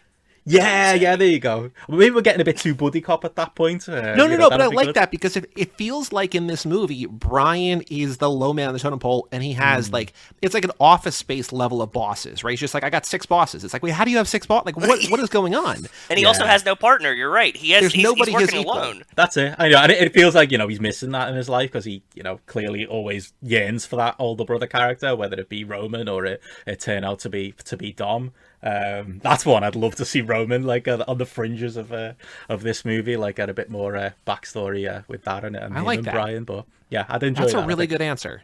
Yeah, It's that is a very really cool. good answer. I like that a lot. Good job, Benno. You passed the test. I'm sweating here. So now, the floor is yours. Again, this is the 10th time we were walking. I did notice some things this time that I've never noticed before, which I don't know how that's possible because we also broke this movie down minute by minute. But what do you like about this movie?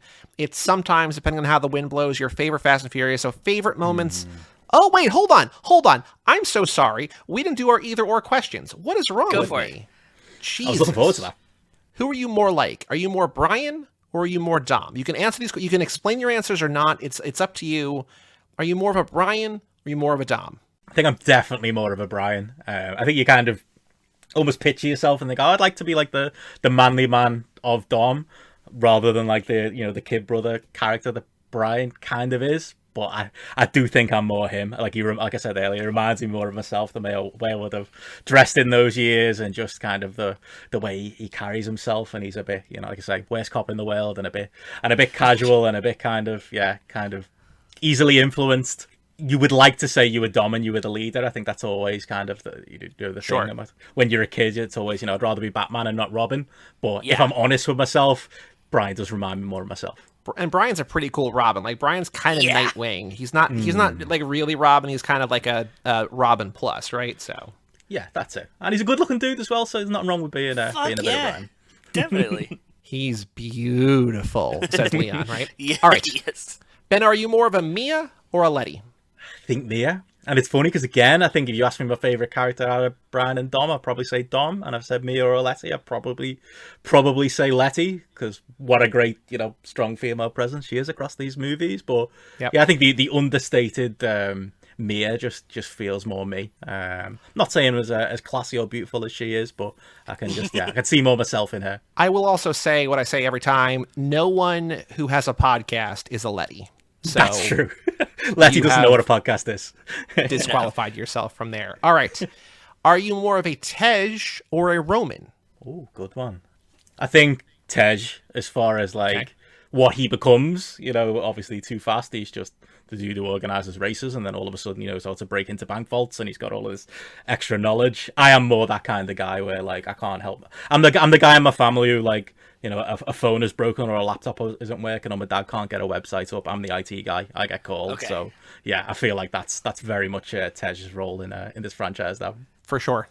Circuits. Numbers is your thing, Tej. Circuits is mine. Okay, I don't know how much time you have spent in the States, and I would imagine if you know either of these, you're far more likely to know one than the other. But do you have a preference? And if you haven't had both or you haven't had either, that's fine too. Do you have a preference between In-N-Out and Whataburger? Have you had either of those fast food hamburgers in America? I haven't. I've been to America. I've done Five Guys. What else have I done?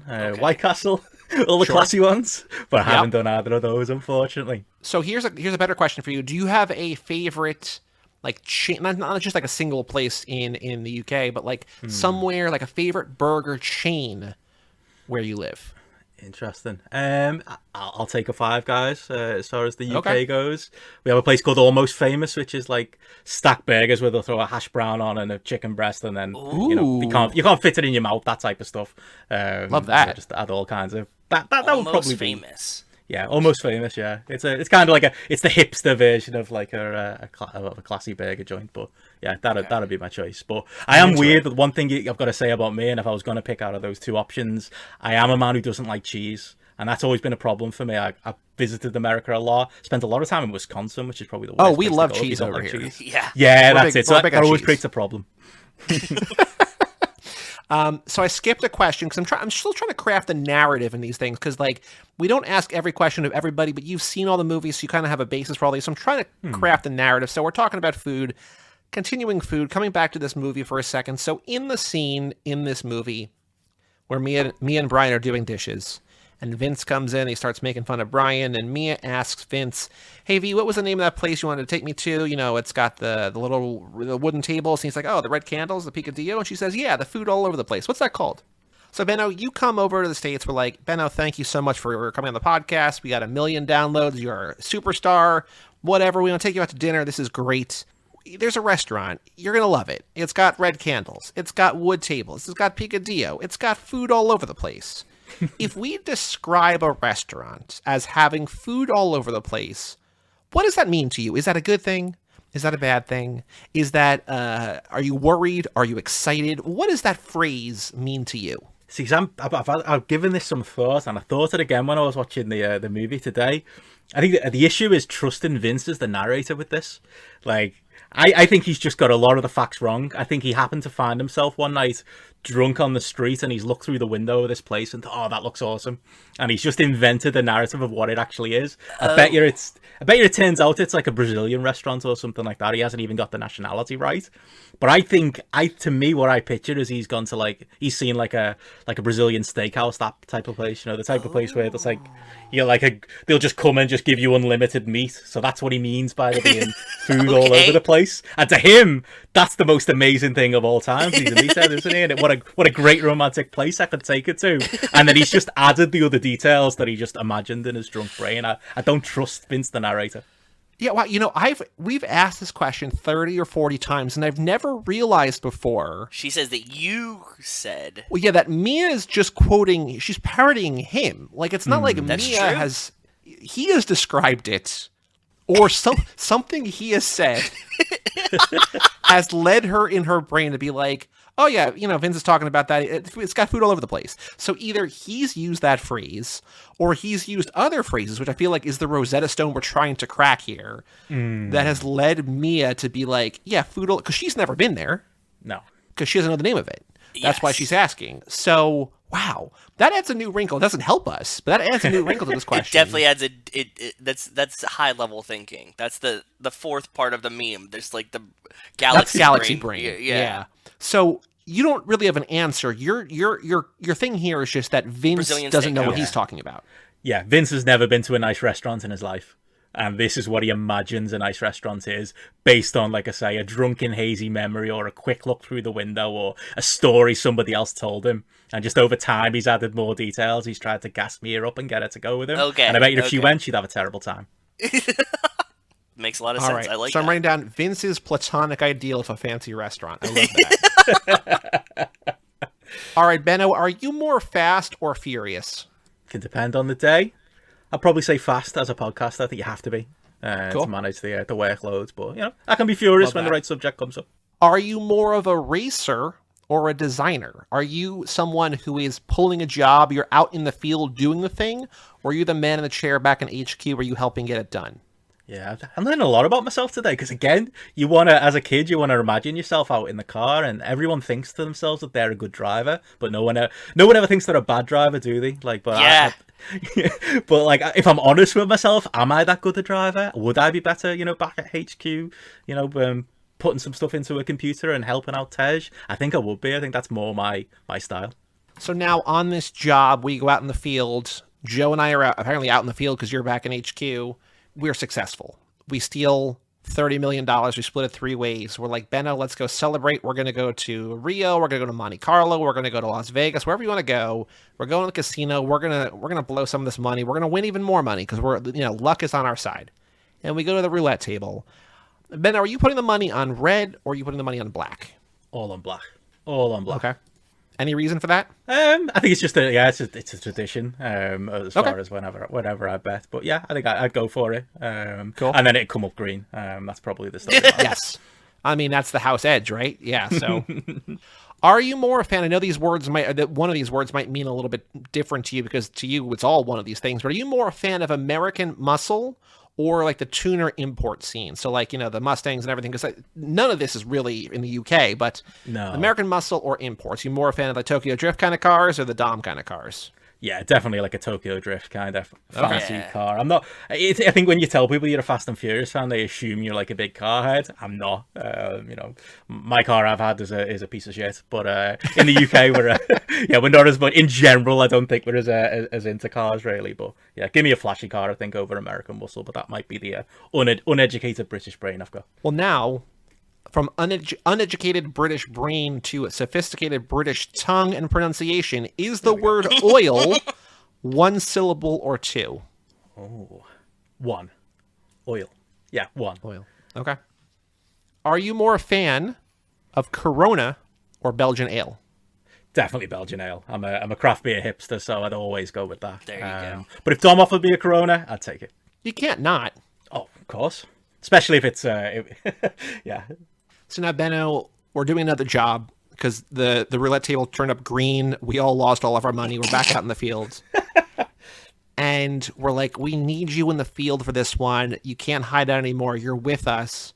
But we need you to shine bright like only Benno and Roman can. We need you to sing a song karaoke style. What song are you singing to distract a room so that Joe and I can go in another room and steal some stuff? What song are you singing karaoke style? Do I have to sing or can I rap? You can rap. Yeah. Okay, I'll go with that. Like I was never really a karaoke guy until we went on a trip with a few of my friends to Bratislava in Eastern Europe. Great city. Ended up in a karaoke bar, and it was just full of non-English speakers butchering English-speaking songs. And then we Awesome. got on stage, and despite how bad we were, the fact that we could actually read the lyrics and say the words, it went a long way. We were heroes that night, lads. And I ended up, for whatever reason, In the End by Linkin Park ended up being my song that brought yeah. the house down. I've actually done it at weddings before, as far as like redoing that great karaoke performance. So for whatever reason, I'm not even a big Linkin Park guy. It turned into my song. So from those great memories of Bratislava, that'd be my one. That's a great song. I don't think we've had Linkin Park yet, and that's a good song. No. I love that song. There you go. Now you got to take it to the next level and do the Izzo In the End, the Jay-Z Yeah. Linkin Park mashup off. What was that album? Collision Course? Oh, yeah, what a great album. Collision Hybrid Course, Theory. yeah. Oh, yeah. God. I love that. I love that CD so much. It was so good. Now, Benno, we're successful in the second heist. We go out to another night on the town. The next morning, we're like, oh man, like that last night was crazy. And Joe's like, yeah, man, no niece Denise was there. I don't like how I set that up. I was trying to try something new. This question's already confusing enough as it is. So okay, Yeah, this night got dark. No. Yeah, I know. Okay, hold on. Let me rephrase it. I'm keeping that in the podcast. I'm just trying new things here. They're not all winners. So in the seventh movie, Roman is bragging about all the work he has done to help the family, right? And he says, I shot that shit out the sky of a bow. And Brian says, the only thing I've ever seen you take down is no niece Denise at prom. And Roman says, really, Brian, you're going to do that right now? If you hear someone described as having no niece Denise, or whatever, what does that mean to you? Is that a good thing? Is that a bad thing? Is it a sexual thing? What does no niece Denise mean to you? Definitely going with the sexual thing. Like in my brain, maybe that just says something about me, but I picture, and it could be a male, it could be a female, but somebody who spends so much time on their knees, the knees have worn down to like a stub, like they're gone. They've spent that much time like on concrete or whatever surface, and the knees have just worn out. That's how much time did he spend on her knees. So they're gone, and all that is left is like a stub where her knees would have been before. You are not alone in that idea. We still don't have any answers, but that feels like kind of the most common where we wind up. All right. Knowing you're safe either way, would you rather drive a car into a plane as it's taking off or out of a plane while it's in the sky? You're safe either way. The car is fine. You're fine. You're not going to get hurt or die. Would you rather drive a car into or out of a plane? I think auto just sounds more fun. I think I'd go with that. Just for the ride. If I'm going to be fine either way, I think I'd go with that. Because neither way's safe. Now, flip side of the coin, you're going to die. Would you rather die in a fiery explosion or by drowning in icy water? I'd probably go with the fiery explosion. It might be quicker. I'm a claustrophobic man, so I don't think I'd like being stuck underwater. Both sound terrible, though. Oh, they're both terrible. They're absolutely awful. Yeah. All right, no context for this one. Revenge of the Nerds or The Dark Knight? The Dark Knight. Better movie. Not problematic either. No, there is that help. Yeah, there's some of those movies, the Revenge of the Nerds, doesn't age well, does it? Unfortunately. No, sir, it does not. Are you more of a Hobbs or a Shaw? Out of pure bitterness, Hobbs.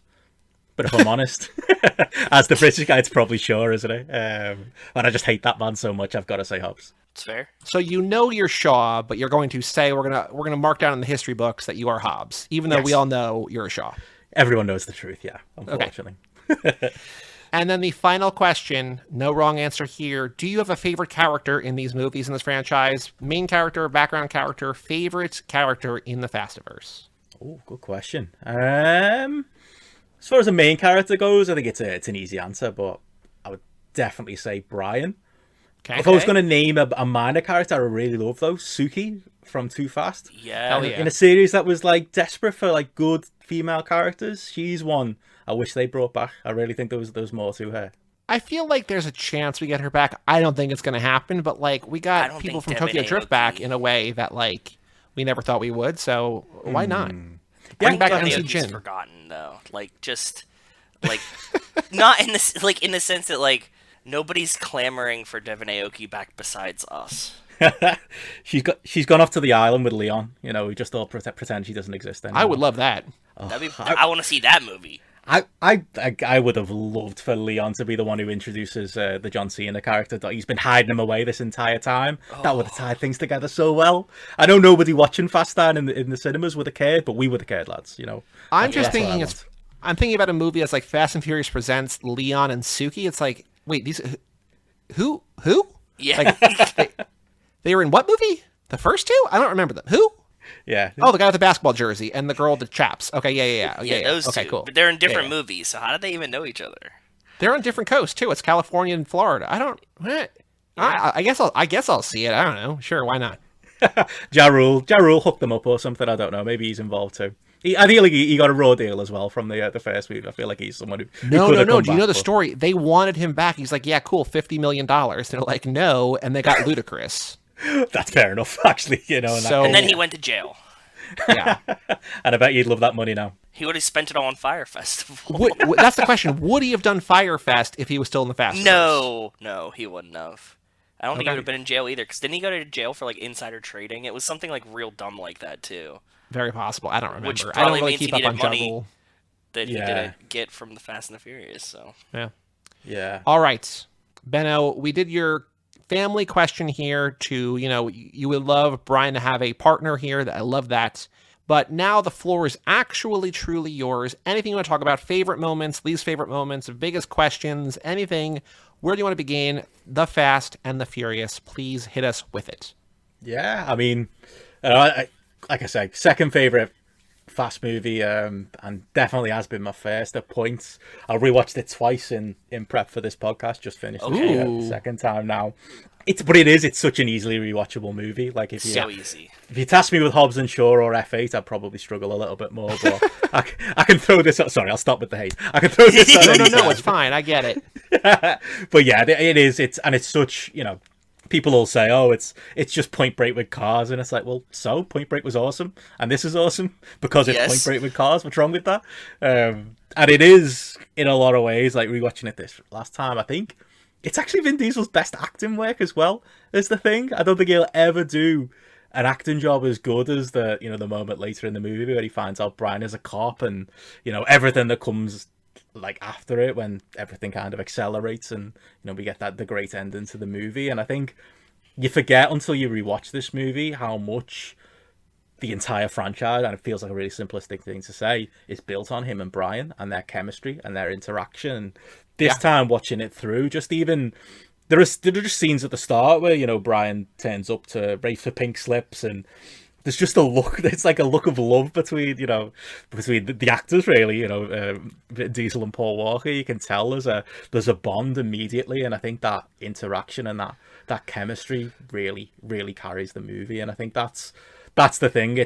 I think this movie is built on that, as well as being a tight script and I suppose an easy Point again is that Point Break rip-off thing, but what it's actually got built on top of it, as well as all the car lore, it's the characters, it's the people, it's the interactions between, even just Dom and Letty, and Brian and Mia's chemistry that's there in this first movie, and the contributions of, I think, Vince's is really good in this movie.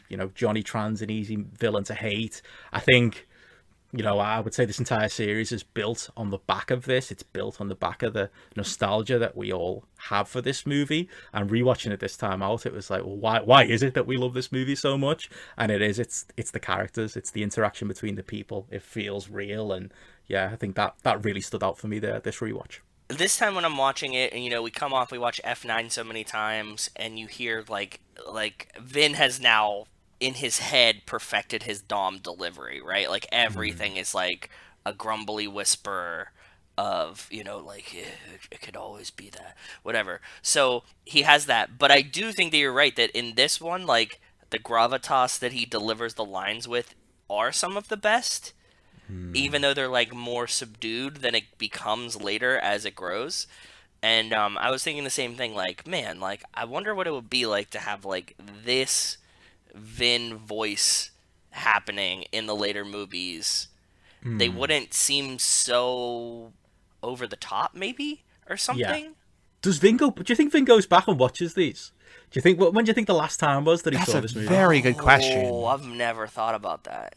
Yeah, because I don't think he does. I think in his brain, he's got an idea of what this series is, and thank God for him, because this series wouldn't have continued on without him and that love he's got for it all. But I wonder if he ever does go back and sit and watch it and maybe understand what it was that everybody loved so much about the early movies. He's probably just operating on memories. I can't imagine he's someone who does that. Well, you know what's weird? Because I know that a lot of performers don't watch their own stuff, and I think especially like when it's 20 years old, I don't think that there's, unless you're like, I really want, like, unless you're going there for a reason. But I can also see, given the themes and the way that he talks about these and like whatever, it wouldn't be surprising if he did. I don't know if he would or not, but like, if you're like, oh yeah, he watches them with his kids, like, what the first one, like every Thanksgiving or whatever, like I can see that. Like, I think that there's like a sort of a possibility here. Whether that's likely or not, I have no idea. Yeah, and has he ever seen Too Fast, Too Furious? Do you think he's ever watched it?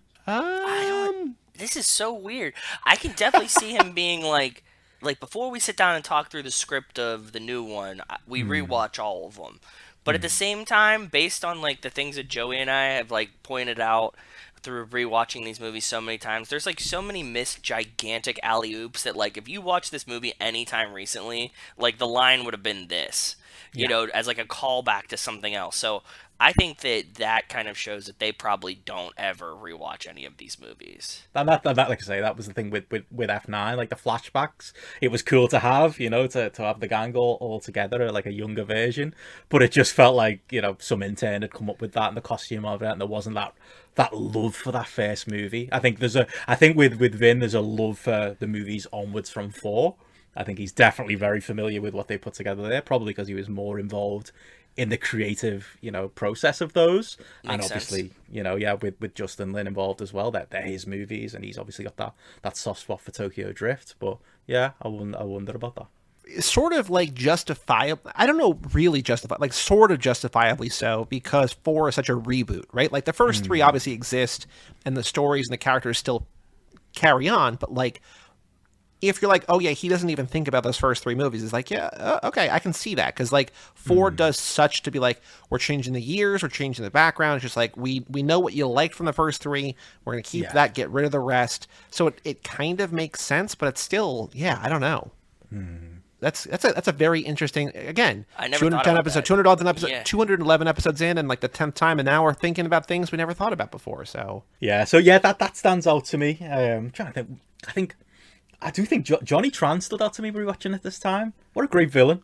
Like I don't think. Yeah, I just think he's just so hateable, isn't he? And the gang on their little mopeds and such is just so well done. And he's I actually think maybe I haven't given him enough credit in the past as being one of the, because it's, again, as I'm sure you guys have covered the ground a lot, the stakes are very low in this movie compared to future movies, and I can't imagine him being somebody, holding the world hostage or having some kind of device that's going to end the world or something like that. But I would have loved to have seen like him return in some form. I don't know how you write him into the higher stakes universe, but I just think it's just a miserable little prick who's kind of following them around town and just being so hated. It's almost a thankless job. Like there's not really anything redeeming about the Johnny Tran character. I just think he's so good. And I watched this and was like, maybe I should appreciate him more compared to maybe some of the villains that come after him. Yeah, because like we see him get shot and supposedly killed at the end, but like compared to how people will die later in these movies,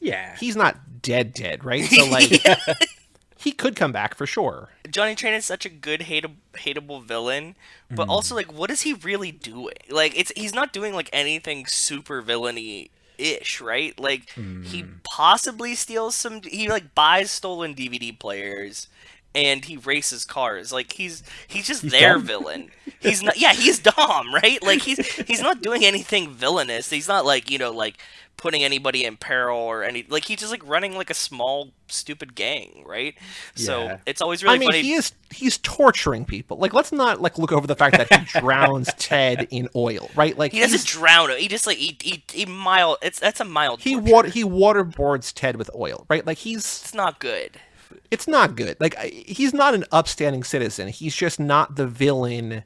Like he's the enemy of our hero, but our hero again is a bad guy. Is also a villain to somebody. Yes, a bigger villain, like an actual high, Grand Theft Auto or Grand Theft, larceny, whatever, right? Like, I also like the idea of Johnny Tran coming back. I think that like in the whole like we're gonna tie this up in 10.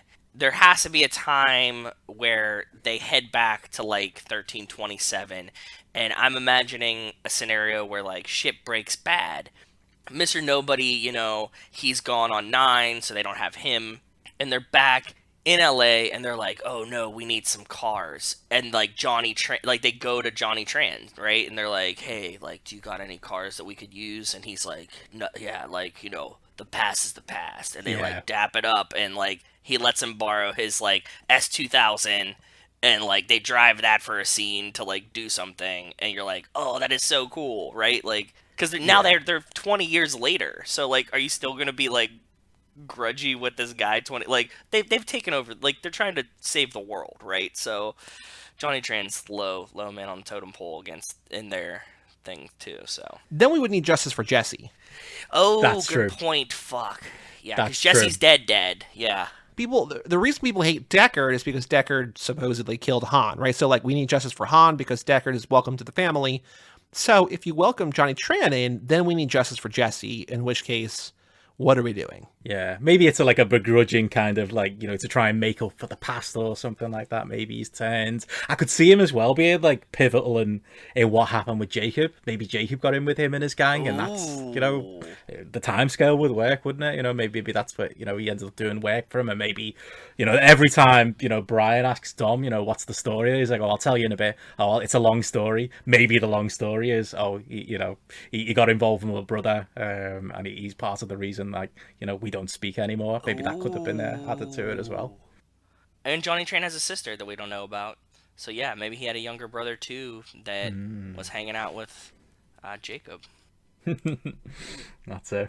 Yeah, I mean, on the movie, I think the other thing that stands out as well, like, have you guys got a favorite generic music track in this movie? I don't even know the names of some of the songs, but watching it back, like, I say every time I watch it, this movie is a nostalgia trip, but it's the music as well. It's like, I feel like that endless Wipeout-esque beat that's going on at the house party is still going on to this day. Like, I feel like that's like Dom's favorite song or something like that. It's looping forever with Vince playing a really bad electric guitar over it. I was thinking about that, like how, because like that guitar is loud for the movie, but like if we're actually in that party, nobody can hear anything over that guitar. It's like, Jesus fucking, come on, stop it, dude. Like, it's so loud. It's also very Vince, obnoxious. He's not bothered that anyone else is having a good time. No, he doesn't care. He doesn't care. I think like the Deep Enough song, right? Yeah. Isn't that the like that song is the song I think of when I think of this movie. Like we like to think about like what's like the car you think of when you think of this movie. It's like that song is what is like every time I hear that when I rewatch this, I'm like, oh yeah, this is it. It just sets the whole painting to what I'm about to experience. That sounds like just a feeling like through me, or like a shiver up my spine. Like, yes, I'm back. I'm in this world. That's one. That watch your back song. Yeah. That one. And then just the miscellaneous Ja Rule songs that are all over this as well. Yes. Joey, do you have a song that like really hits you when you watch this movie? Well, I'm thinking, I was looking for the name of it, and it's from this score. It's by BT. It's the song that it's when we go from night to day, and we see Brian driving around Dodger Stadium or Angel Stadium, or wherever he is. That Enter the Eclipse, Brian's first drive track. That like the drums, like the set of like the timpani drums, kind of like the yeah. Like I think that's when Benno was like, what song? Like that's what I hear first. Okay. Yeah. I mean, all like, Watch Your Back, like you said, and the Ja Rule songs, they're all here. Ja Rule does say Too Fast, Too Furious, but I think it's TOO, right? So yeah. But that's I mean, the credit song. That's like the first credit song, yeah. The first song that came into my head when I thought about it was that Enter the Eclipse song off the score. So I'll go with that, I guess. Yeah, that's a good one. Yeah, but I just noticed it this time. It's like, because it's clear, like in a lot of the scenes, it's like, okay, this is definitely not the song they intended to use here. They were probably going to go with something a bit more, in the charts at the time, or something a bit more current. But I wouldn't swap it now. I wouldn't swap the movie for it. I also noticed as well, like watching it back, I kind of feel like there's a lot of dubbing in this movie that I think I've noticed before, but. Like, there's definitely characters who talk, and it's like, that's not your voice. Like, the guy who runs the shop that Brian works in, like, that guy. Like, yes. There's no way that's what that guy really sounds like. They've definitely gone in and re-recorded that entire conversation. I've said before, that guy sounds like a character on Bob's Burgers, because he just sounds like he's got a frog in his throat. Like, it doesn't make any sense. I do want to go back to the music for a second. I'm sorry, we'll come back to the dubbing, because I do want to talk about the dubbing. Sure. But I want to steal something from Nate's show because, we met you over there at Benno. But I want you guys to guess, huge song, what was number one on the charts the week that this movie came out? June 22nd, 2001. This is something that Nate does on the Rocky Maivia Picture Show. Yeah. What song was number one in the U.S.? It's a huge song. I think it was Kid Rock's Ball with the Ball. No, that wasn't that. Isn't that earlier? Tokyo Drift? Isn't that song in Tokyo Drift, or is it a different Kid Rock song? It is, but it was late for being in Tokyo Drift. It's not that. Okay, it's a huge song. 2001. 2001. Maybe what something J-Lo, I could imagine. No, it is female artist, though. Ashanti. No, and it's a big hint. It's a group of female artists. That's not TLC? A group. No, it's not. They're not an official group, but it's a group of female artists. I think. Is it Lady Marmalade? Like Lady Marmalade. Okay. Christina Aguilera, Lil Kim, Maya, and Pink went to number one in June 2nd, 2001 for 5 weeks. So the entire month of June, Lady Marmalade topping the charts. That's tracks. That was a huge song. It's a big song. Huge song. If you told me that was number one that entire year, I'd believe you. Yeah. And it's funny because like that's one that never gets played now. Like I haven't heard that song in years, right? Like.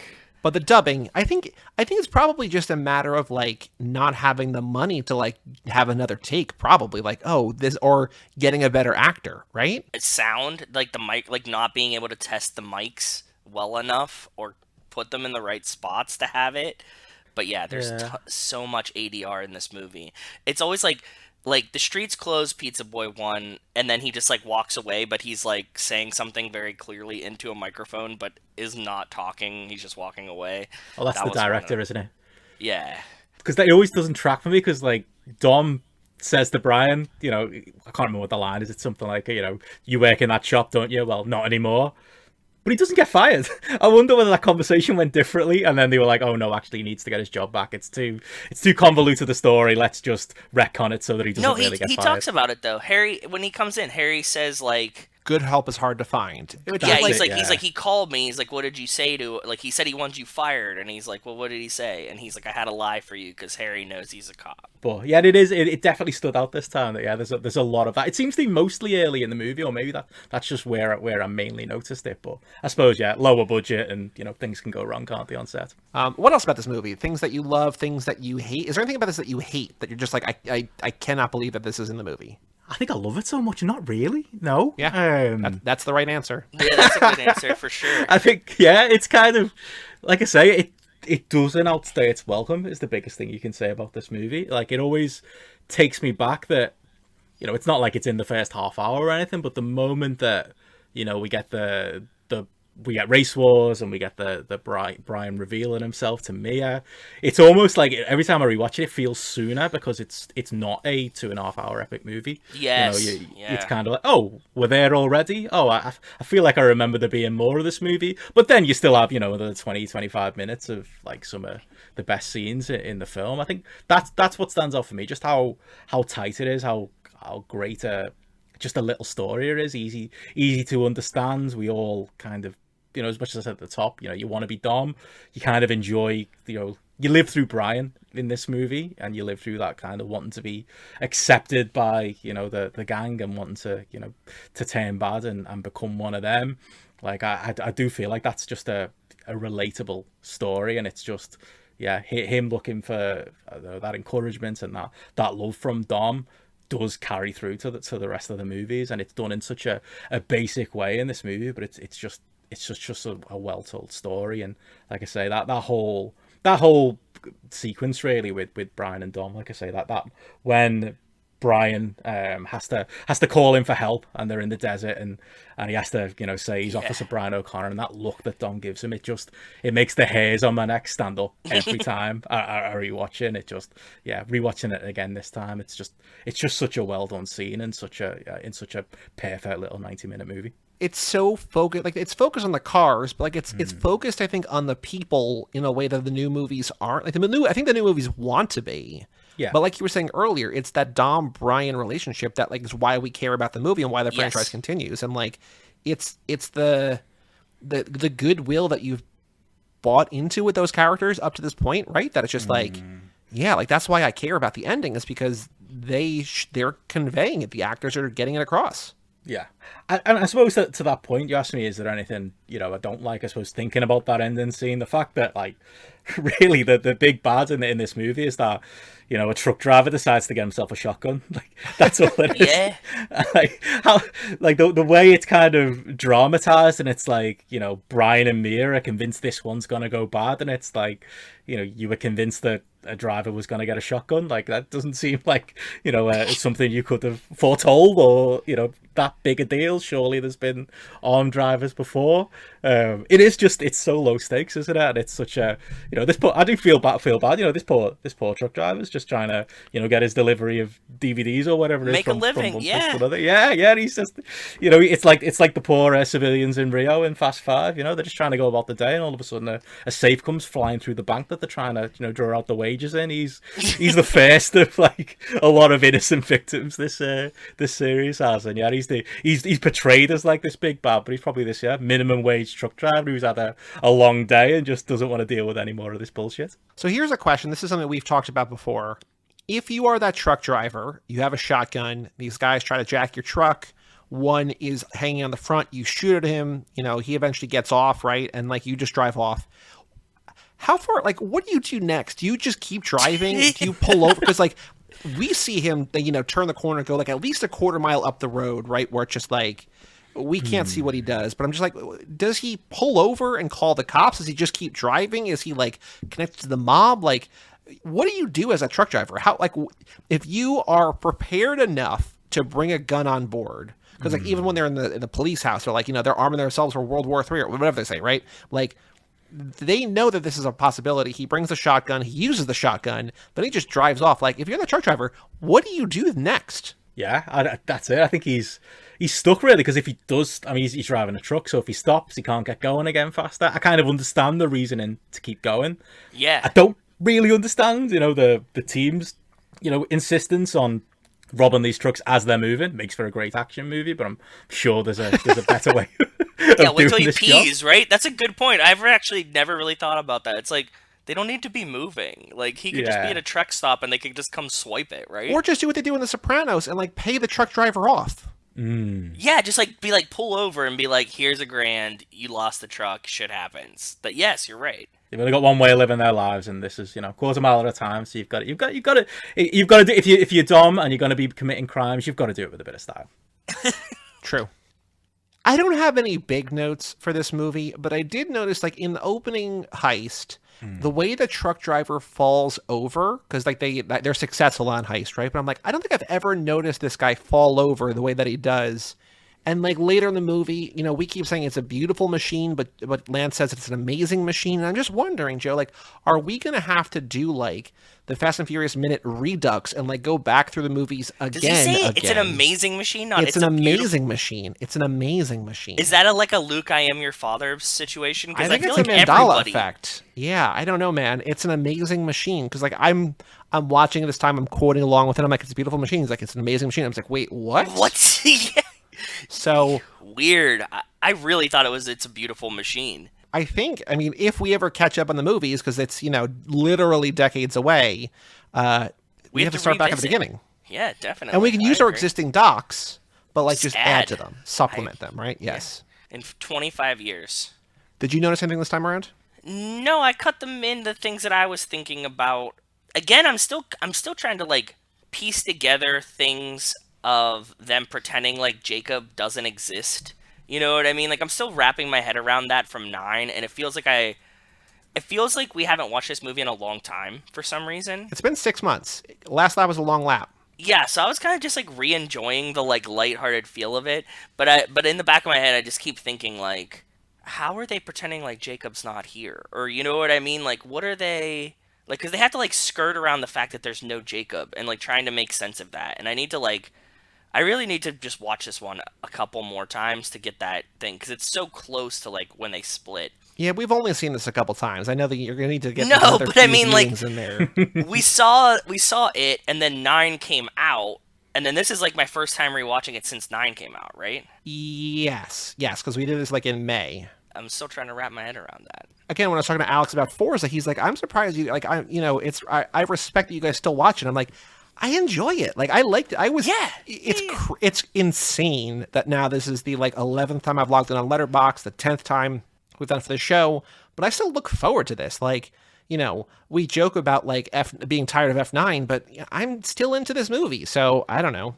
There's a I reason we agree. do the podcast, I guess, right? So Yep, I agree. I'm not burnt out yet. And one of the main goals of when we started this out was like, will we get burnt out? And like, I don't feel burnt out yet. It's got the most rewatchable kind of opening. I think the first 20 minutes it's like comfort food. It feels like home. Yes. The tuna sandwich bit, and the initial fight scene, and with Brian and Vince and all of that. And I think right through to all of it until you find out Brian's a cop. All of those, like those first 20 minutes and the first interactions between Brian and Dom, and Brian turning up just finding out about this underground race world and how colourful and awesome it is, and Brian saving Dom from the police, and that scene's just so well done, and right into like that party scene. I think those 20 minutes are probably, for me, and it's probably because it's the first 20 minutes, but it's the most rewatchable of the movie. It's the most like because everything you think about this movie, it's like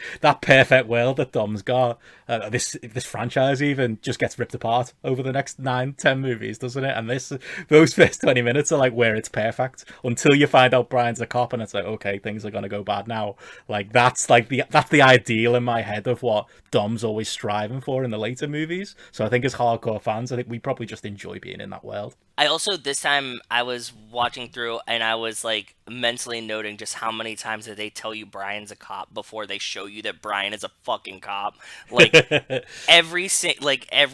Harry conversation, when he arrests him and he's like, well, what do you think I'm gonna do? Like these cuffs are too tight. Like there's so many times that he has these like hints that like he's just like, he's definitely not one of them, and like something's weird, and they keep telling you it. That was what I was thinking about. But yeah, the first 20 minutes, it's just just like perfect. I do want to say, Ben, going back to your rankings for a second, like I think even in the movies that you don't like in the franchise, the ones that you like the least, let's just say the ones you like the least, maybe definitively the best part of 8 is the opening thing in Cuba. We talked about that. What we talked about with Nate. Sure. The best part in 9 might be, or like one of the most interesting parts in 9 is the flashback that opens the movie. Yeah. And in Hobbs and Shaw, I think definitively one of the best parts is the introduction to Hattie and that opening scene where she fights Brixton. So like even in the movies that you like less, I think the franchise is very, very effective at starting movies, at drawing you in and being like, holy shit, okay, I'm in a Fast and Furious movie. Yeah, I'm in that world again. Yeah, because that's the thing about rewatching 8. It was like I come with all this baggage for that movie, and then you put me back in that first 20 minutes, and it's like, okay, this does feel like a fast movie. Yeah, that kind of world building, maybe, they've carried that through to even the most recent stuff. Do you have any other notes, anything else to say, or do you want to play a couple games and find out which character you are? Just that I love this movie, and yeah, it's it's a perfect little film, and yeah, always a fun time to come back and watch it again. But yeah, I'm up for playing some games. Love it. So all right, so we're gonna first do the Too Fast, Too Forever character quiz. We found years ago a BuzzFeed J14 style quiz that we liked but could do better. So we made our own. So there are 7 questions, 6 multiple choice answers per question. No wrong answers. You can explain yourself or not. We're going to find out definitively, beyond the shadow of a doubt, which Fast and Furious character you are. Are you ready? Let's go. Benno, question number 1. How fast are you? NASCAR, roller coaster, Lamborghini Murcielago, Toyota Prius, Vespa, or Razor scooter? I will go roller coaster because it's one of the few references there I understood. Okay. If you want explanations, you can. If you just want to guess, that's also fine. Yeah, I'm happy with roller coaster. I'll go with that. Cool. That works. I mean, you did say before you're more Fast and Furious, right? So, like, True. If you're a podcaster, blah blah blah, no, roller coaster. I like it. So now, flip side of that coin, how furious are you? The Hulk, Kylo Ren, Christian Bale on that one movie set that one time, Mel Gibson, Charlie Brown, or Jack McBrayer? I could go Christian Bale. I could get myself to that level, I think, if there's something I'm passionate about. Okay. Okay. Benno, we're having a barbecue. How are you helping? Are you manning the grill? Are you saying grace? Are you kicking back with a beer? Are you babysitting? Are you being the entertainment? Or are you sneaking a snack? I think kicking back with a beer, hanging out with Han. That's where I'd be. You've got time to kill. What are you doing? Are you grabbing a bite? Are you working on your car? Are you hanging with friends? Are you drinking a beer? Are you working out, or are you working on your computer? Working on my computer. Benno, please describe your wedding. I'm never getting married. It's just me and my partner. It's us and our families. It's a backyard country affair. Everyone I know is there. I don't remember. I'm not getting married. I'm going with that. Waste of money. Interesting. Never had that reasoning, but okay, cool. Like it. All right. That works. I like it. Hey, man. Go on holiday you know what instead, I did? Buy a I car. got married Sure. but didn't spend any money, so that's Yeah. That's a good plan too. All right. Now, speaking of money, congratulations. You just won the lottery. What are you buying? Your own garage, a private plane. I'm gambling it all away. My child at home, a fleet of cars, or a new life. Ooh, I think a new life, because you can incorporate all those things. And the final question, and there are 1, 2, 3, 4, 5, 6 or 7 characters within a couple points, so this will definitively put one of those over the top. What is your drink of choice? I think we know where this is going based on what you said earlier, but Belgian ale, Corona, something fruity, water, whatever's cheapest, or just Joe's getting a drink. Just get me one of whatever you're having. I like that last option, but I'm going to stick with Belgian ale. That's just me all over. Joe, any guesses on who Benno is? Mr. Nobody. Benno, you are Mr. Nobody. People What a see guess. you as a bit of a mystery, and you love it. You've got more going on than anyone realizes, but your greatest joy comes from executing a plan perfectly and leaving everyone around you wondering how you pulled it off. You're great at keeping secrets, but you're always willing to help those who can help you. You don't have family, so to speak, because letting people too close might dissipate some of your mystical aura, so you'll settle for friends. And you drive like the wind blows. Wow, I feel very Does that seen sound right like now. you? It does, to be fair. And, I'll take the comparison as well. I think Kurt Russell's definitely offered a lot to the franchise too. But yeah, I do. I feel very, very seen right now. I think that's kind of me, just keeping at a distance, watching things happen below me, and kind of making my move when it's time to make that move. Yeah, I think that works. I love it. As long as you're happy, we're happy. Amen. All right, our next game is called This Ain't No 10-Second Race, a.k.a. Boy, Do We Have a Podcast for You. Boy, do we have a podcast for you. Come and check out our show. Yeah. We go on twitter.com, a.k.a. the Bird app, and find any tweet from someone who might like the show. We respond to them as the show, and there's a point system. Very hard to score. So, Benno, did you find a tweet in advance or no? If not, we're gonna review time. last episode's tweet, so you have some time. I did, and I've just popped it in the chat there. Perfect. All right, so let me review last episode's tweets first. So, I found release the PPV cut for The Crow City of Angels at Jonathan, and then a bunch of numbers, saying, kinda loved F9, Fast 5 is my favorite of the series, Too Fast and Tokyo Drift are delightfully bad in the best way. Haven't seen Hobbs or Fate yet, but I kinda adore this whole series and wouldn't mind watching them again after seeing this new one. Still fun after 9 movies. And then Chris Evans at that Chris Evans 0, but not Captain America, different one. Yeah. They were going back and forth a little bit, and we said, you guys both get it. Boy, do we have a podcast for you. They both liked it, and Chris responded, so I get 7 points. Jeez. In almost unprecedented level of success Yes. in this game. So That's now, Joe, insane. no pressure, but I'm only a point and a half behind you. I don't remember if you got points or not, but I'm only a point and a half behind you right now, so I don't think I've did. never had a lead. I have never had a lead in this game, but I'm closer than ever. It's okay. Joe, you found RC DeWinter at RC DeWinter. Vin Diesel wants the next Fast and Furious movie to be a musical, quotes, Jesus Christ, supercar. We said the That's a good religion tweet. element's spot on, and so is your sense of humor about the movies. Boy, do we have a podcast for you. Nothing. Wow, no soul. And then our last guest, Mary Jo Peel from Mystery Science Theater and Riff Tracks, found T'Challa Stan at Kamik J03. The worst action set piece in the Fast and Furious franchise, and it was the nuclear submarine from 8. Just a couple pictures of that. We said, you're not wrong, but we love submarine shit. Boy, do we have a podcast for you.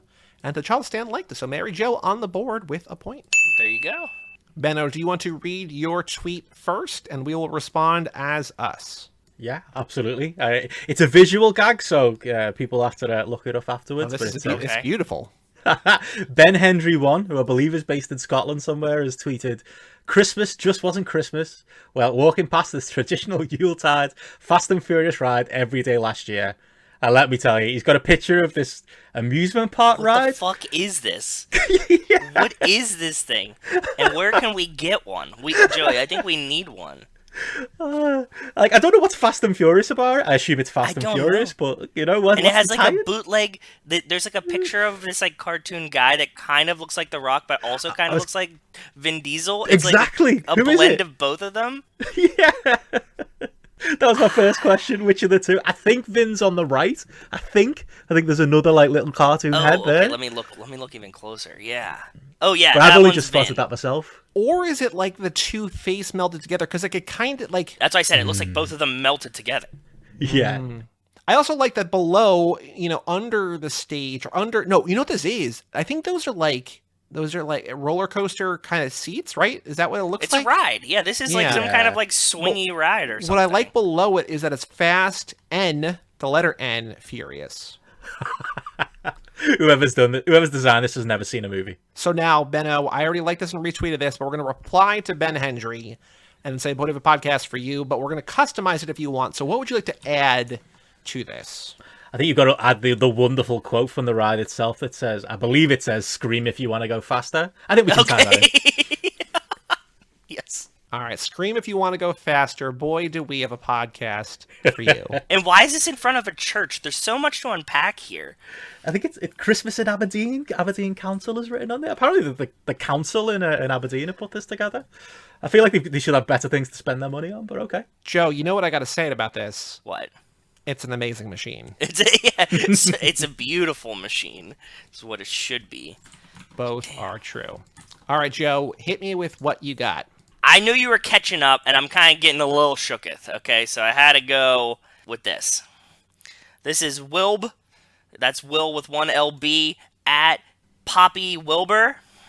I'm a Fast and Furious super fan first, human second. Yeah. Based on the title of our podcast, I think you know that you're the right person for us. Boy, do we have a podcast for you. Instead of the right person for us, I'm going to say, I think you know your family. Yeah, much better. Thank you. Boy, do we have a podcast. All right, Wilb. Wilb. So I found one. It's on the same kind of thing that I've been finding, but it goes to a further level here. Okay. So Mashed Potatoes Enjoyer at Son of Crunch on July 1st ranked the 8 Fast and Furious movies. He did not rank F9 because he had not seen it yet, and he did not do Hobbs and Shaw because he's one of those people. And at the bottom he says, justice for Elena Neves, which we've talked about before. And then someone responds and puts their rankings and says, can I invite myself to see F9 with you? They go back and forth a little bit. And then at the end, they just say, there's always room for family, right? So I'm going to respond to them. But, so I'm looking, I'm like, this is a good one, but I want to see, like, because there's that one person, right, that's like, I only like Sprite, like Reaction Rocket, right? Like, I only like Sprite and Fast and Furious. We're like, okay, that's cool. Like, that's in your bio. Yep. So I go to Mashed Potatoes Enjoyers page, and I'm like, okay, bio is whatever. He's furious at the world at large, so Furious is in there. His pinned tweet, though, is my 2 moods, and his musical notes, go kick rocks and die, and then musical notes, somebody wants you, somebody cares. And it's a picture of Jeff Rosenstock, whom I like, but is also the host of the podcast at West. Yes. And then the second picture is Carly Rae Jepsen. Yeah, that's like, so you not better craft only a good response, because this is Mashed person's Potatoes perfect. Enjoyer going on Twitter and ranking their Fast and Furious movies. Yes. But they're also like, hey, I love Jeff Rosenstock and Carly Rae. And it's just like, yeah, man. So that's what I'm saying. Like, the stars are too much aligned for this to actually work. But, like, it's so in line with what we do here. Yep. You're right. There's always room for family. Parentheses, especially family who loves Jeff Rosenstock. Actually, I'm going to put Carly first. Carly and Jeff Rosenstock, the way that you, nay, we do. Boyd of a podcast for you. Perfect. The ranking things are easy, but it's also like they're the people who really should be listening. Like if you're going to Twitter and you're ranking your favorite Fast and Furious movies, You're you the should be target listening to demographic for a our podcast show. about Yes. Yeah, come on. I agree. Benno, we have one more game. If you want to play one more game, it's called Dude, What's My Car? Dude, what? My car. What? Your car, dude. So this stems from the fact that I know nothing about cars. Joe knows a good amount about cars. So people email in pictures of cars, and I try to describe them to Joe, and he tries to guess them. So now you can either help me give clues, or you can help Joe guess the car. Either way, it's going to be fun, and it's going to be a mess. But do you want to help give clues, or do you want to help guess what the car is? I think I'm going to be bad at both, so I'll go with giving clues. I feel like I'm on the right side of history. Thank you. That's a phrase that I use too often, so I am right there with you. So, okay. This is from Jerry, because Jerry sent in a bunch of them. Okay. He ends with a quote from Lance, "It's a beautiful machine." So he probably just got influenced by us, Oh, 100%. assuming that we were getting it right and we fucked it up. So this is from Jerry from June. We are almost to the point where he has the new format for car picks. We still got a couple more of those. But Okay, this cool. one is from June. It is German. Okay. Price tag in the several $100,000 range. Okay. A quote from Lance, of course, "It's a beautiful machine." I'm going to let this picture come into Benno. So, Benno, once you have it, let me know. There are 2 pictures, Joe. One car is red, one is black. So if Thanks. that doesn't put you over the edge, I don't know. And the car, I will say, is from a manufacturer that filed for bankruptcy about a decade ago. The manufacturer filed for... Was it Audi? No. Volkswagen. No. Was Did it they the file for Diesels? bankruptcy? Was it No, Volkswagen got in all that trouble for the diesel scandal, though. Filed for bankruptcy. Not Now, Benno, is Mercedes-Benz. this a manufacturer that you have heard of? Because I have not.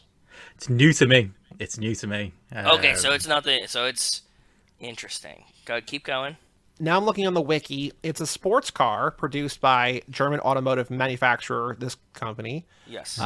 It ended the production of this car. It was in production from '05 to 2012, and then this company filed for bankruptcy. It is very sporty, very rounded, too. Okay. I'd say the black one looks a bit Batmobile. Black one for sure, Batmobile. Not just the color, the actual, like, the spoiler and the... What is that on the back? Like, it's like like, underneath the exhaust, there's, like, the little, like... Whatever that is looks like a Batmobile. Yeah. Like some kind of grid. I don't know what it's useful for, though. The doors are the suicide doors, or, like, the DeLorean doors that go up. Yeah. Suicide doors are the ones that both open from the middle. So Kanye just got it wrong. This car is traditional, like, DeLorean, where, like, the hinge is on the top and it goes straight up. I'm just trying to think of, like... okay. Yeah. Not Lambo, the other guy. Very rounded, two-door car, of course, because it's a sports car that costs a couple $100,000. From the wiki, in 2000, the guy who this company is named after proposed a new generation of sports cars. One of the primary criteria was that it be street legal yet ready for the racetrack.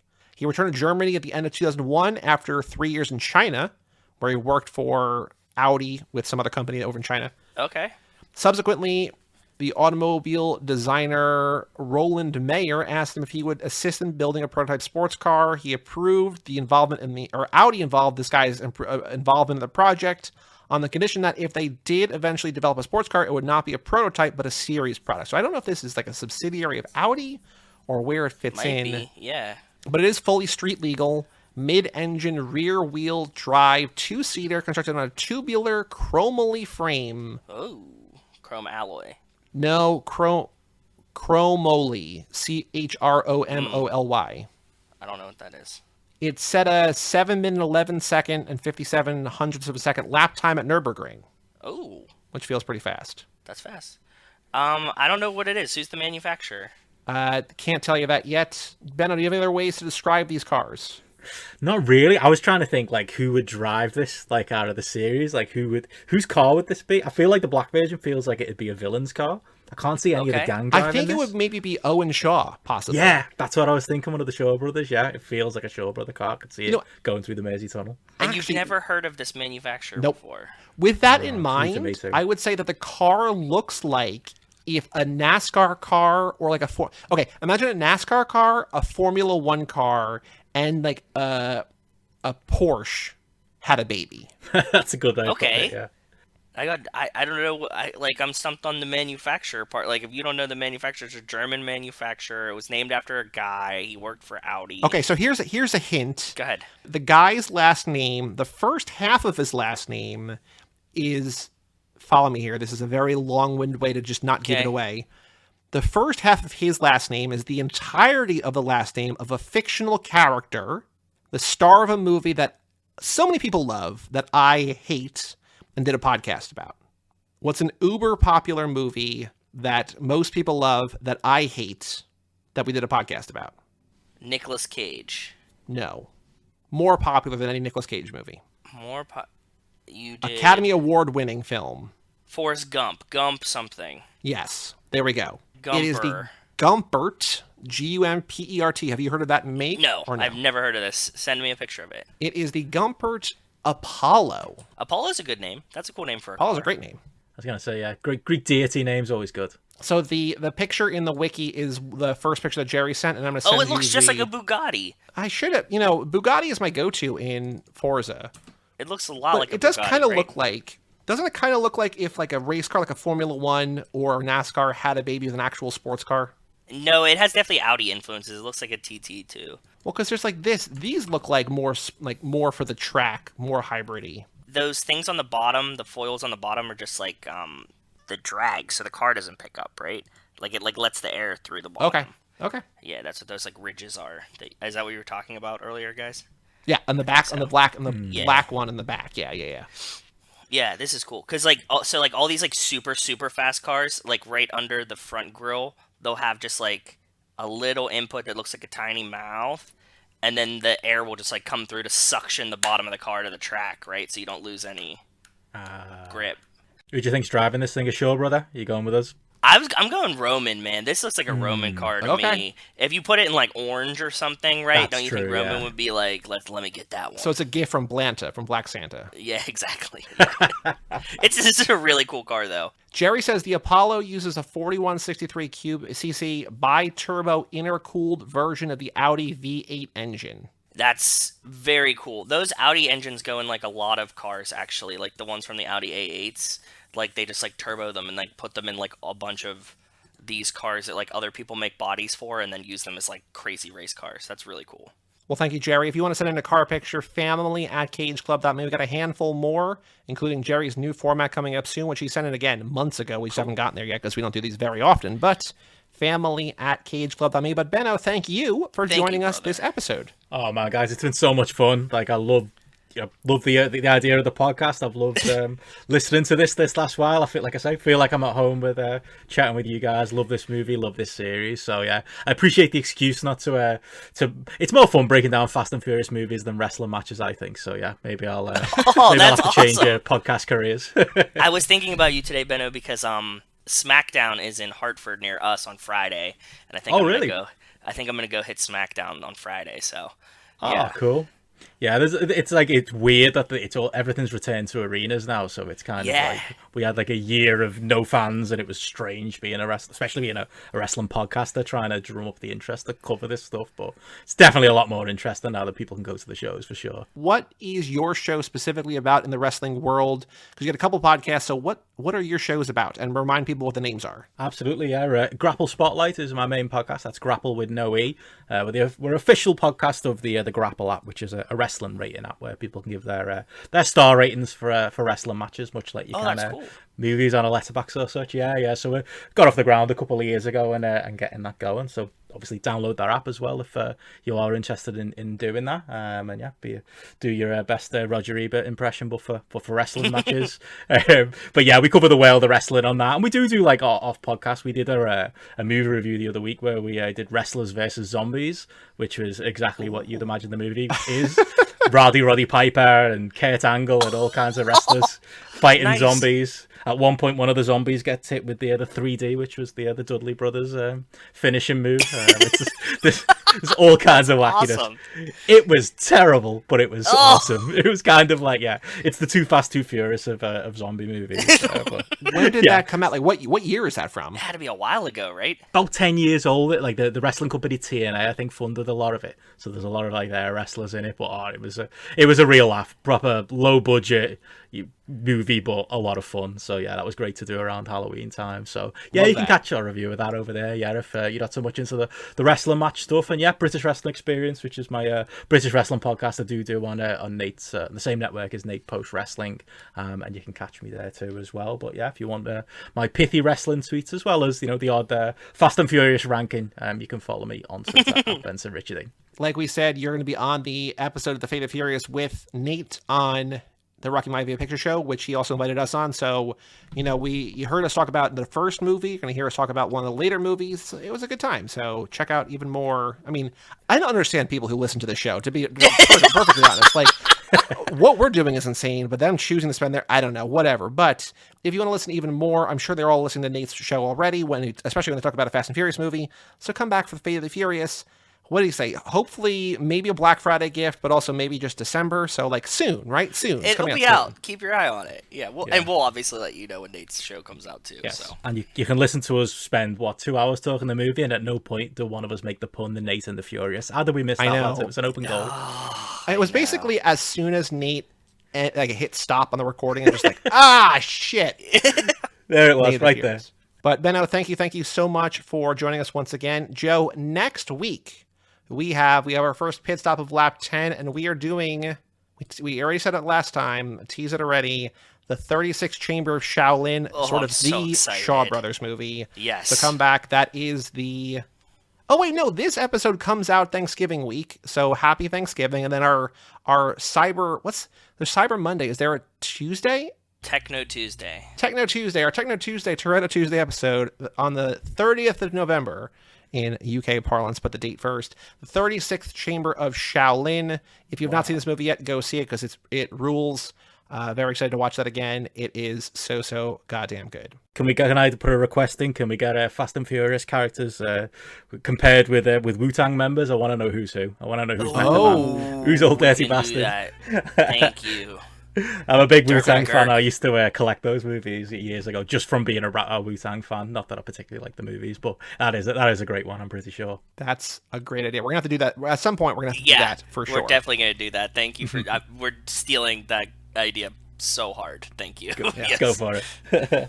But for all things Too Fast, Too Forever, go to cageclub.me, facebook.com/TooFast2Forever, or at TooFast2Forever on Twitter and Instagram. Email us, family@cageclub.me. Check out our Patreon page at TooFast2Forever.com and our store, TooFast2Forever.shop. Come back next week on Techno Tuesday for the 36th Chamber of Shaolin. I'm Joey Lewandowski. I'm Joe, too. And that was the host of the GRAPPL Spotlight and the co-host of the British Wrestling Experience, Benno, and we'll tell you all about it When we see you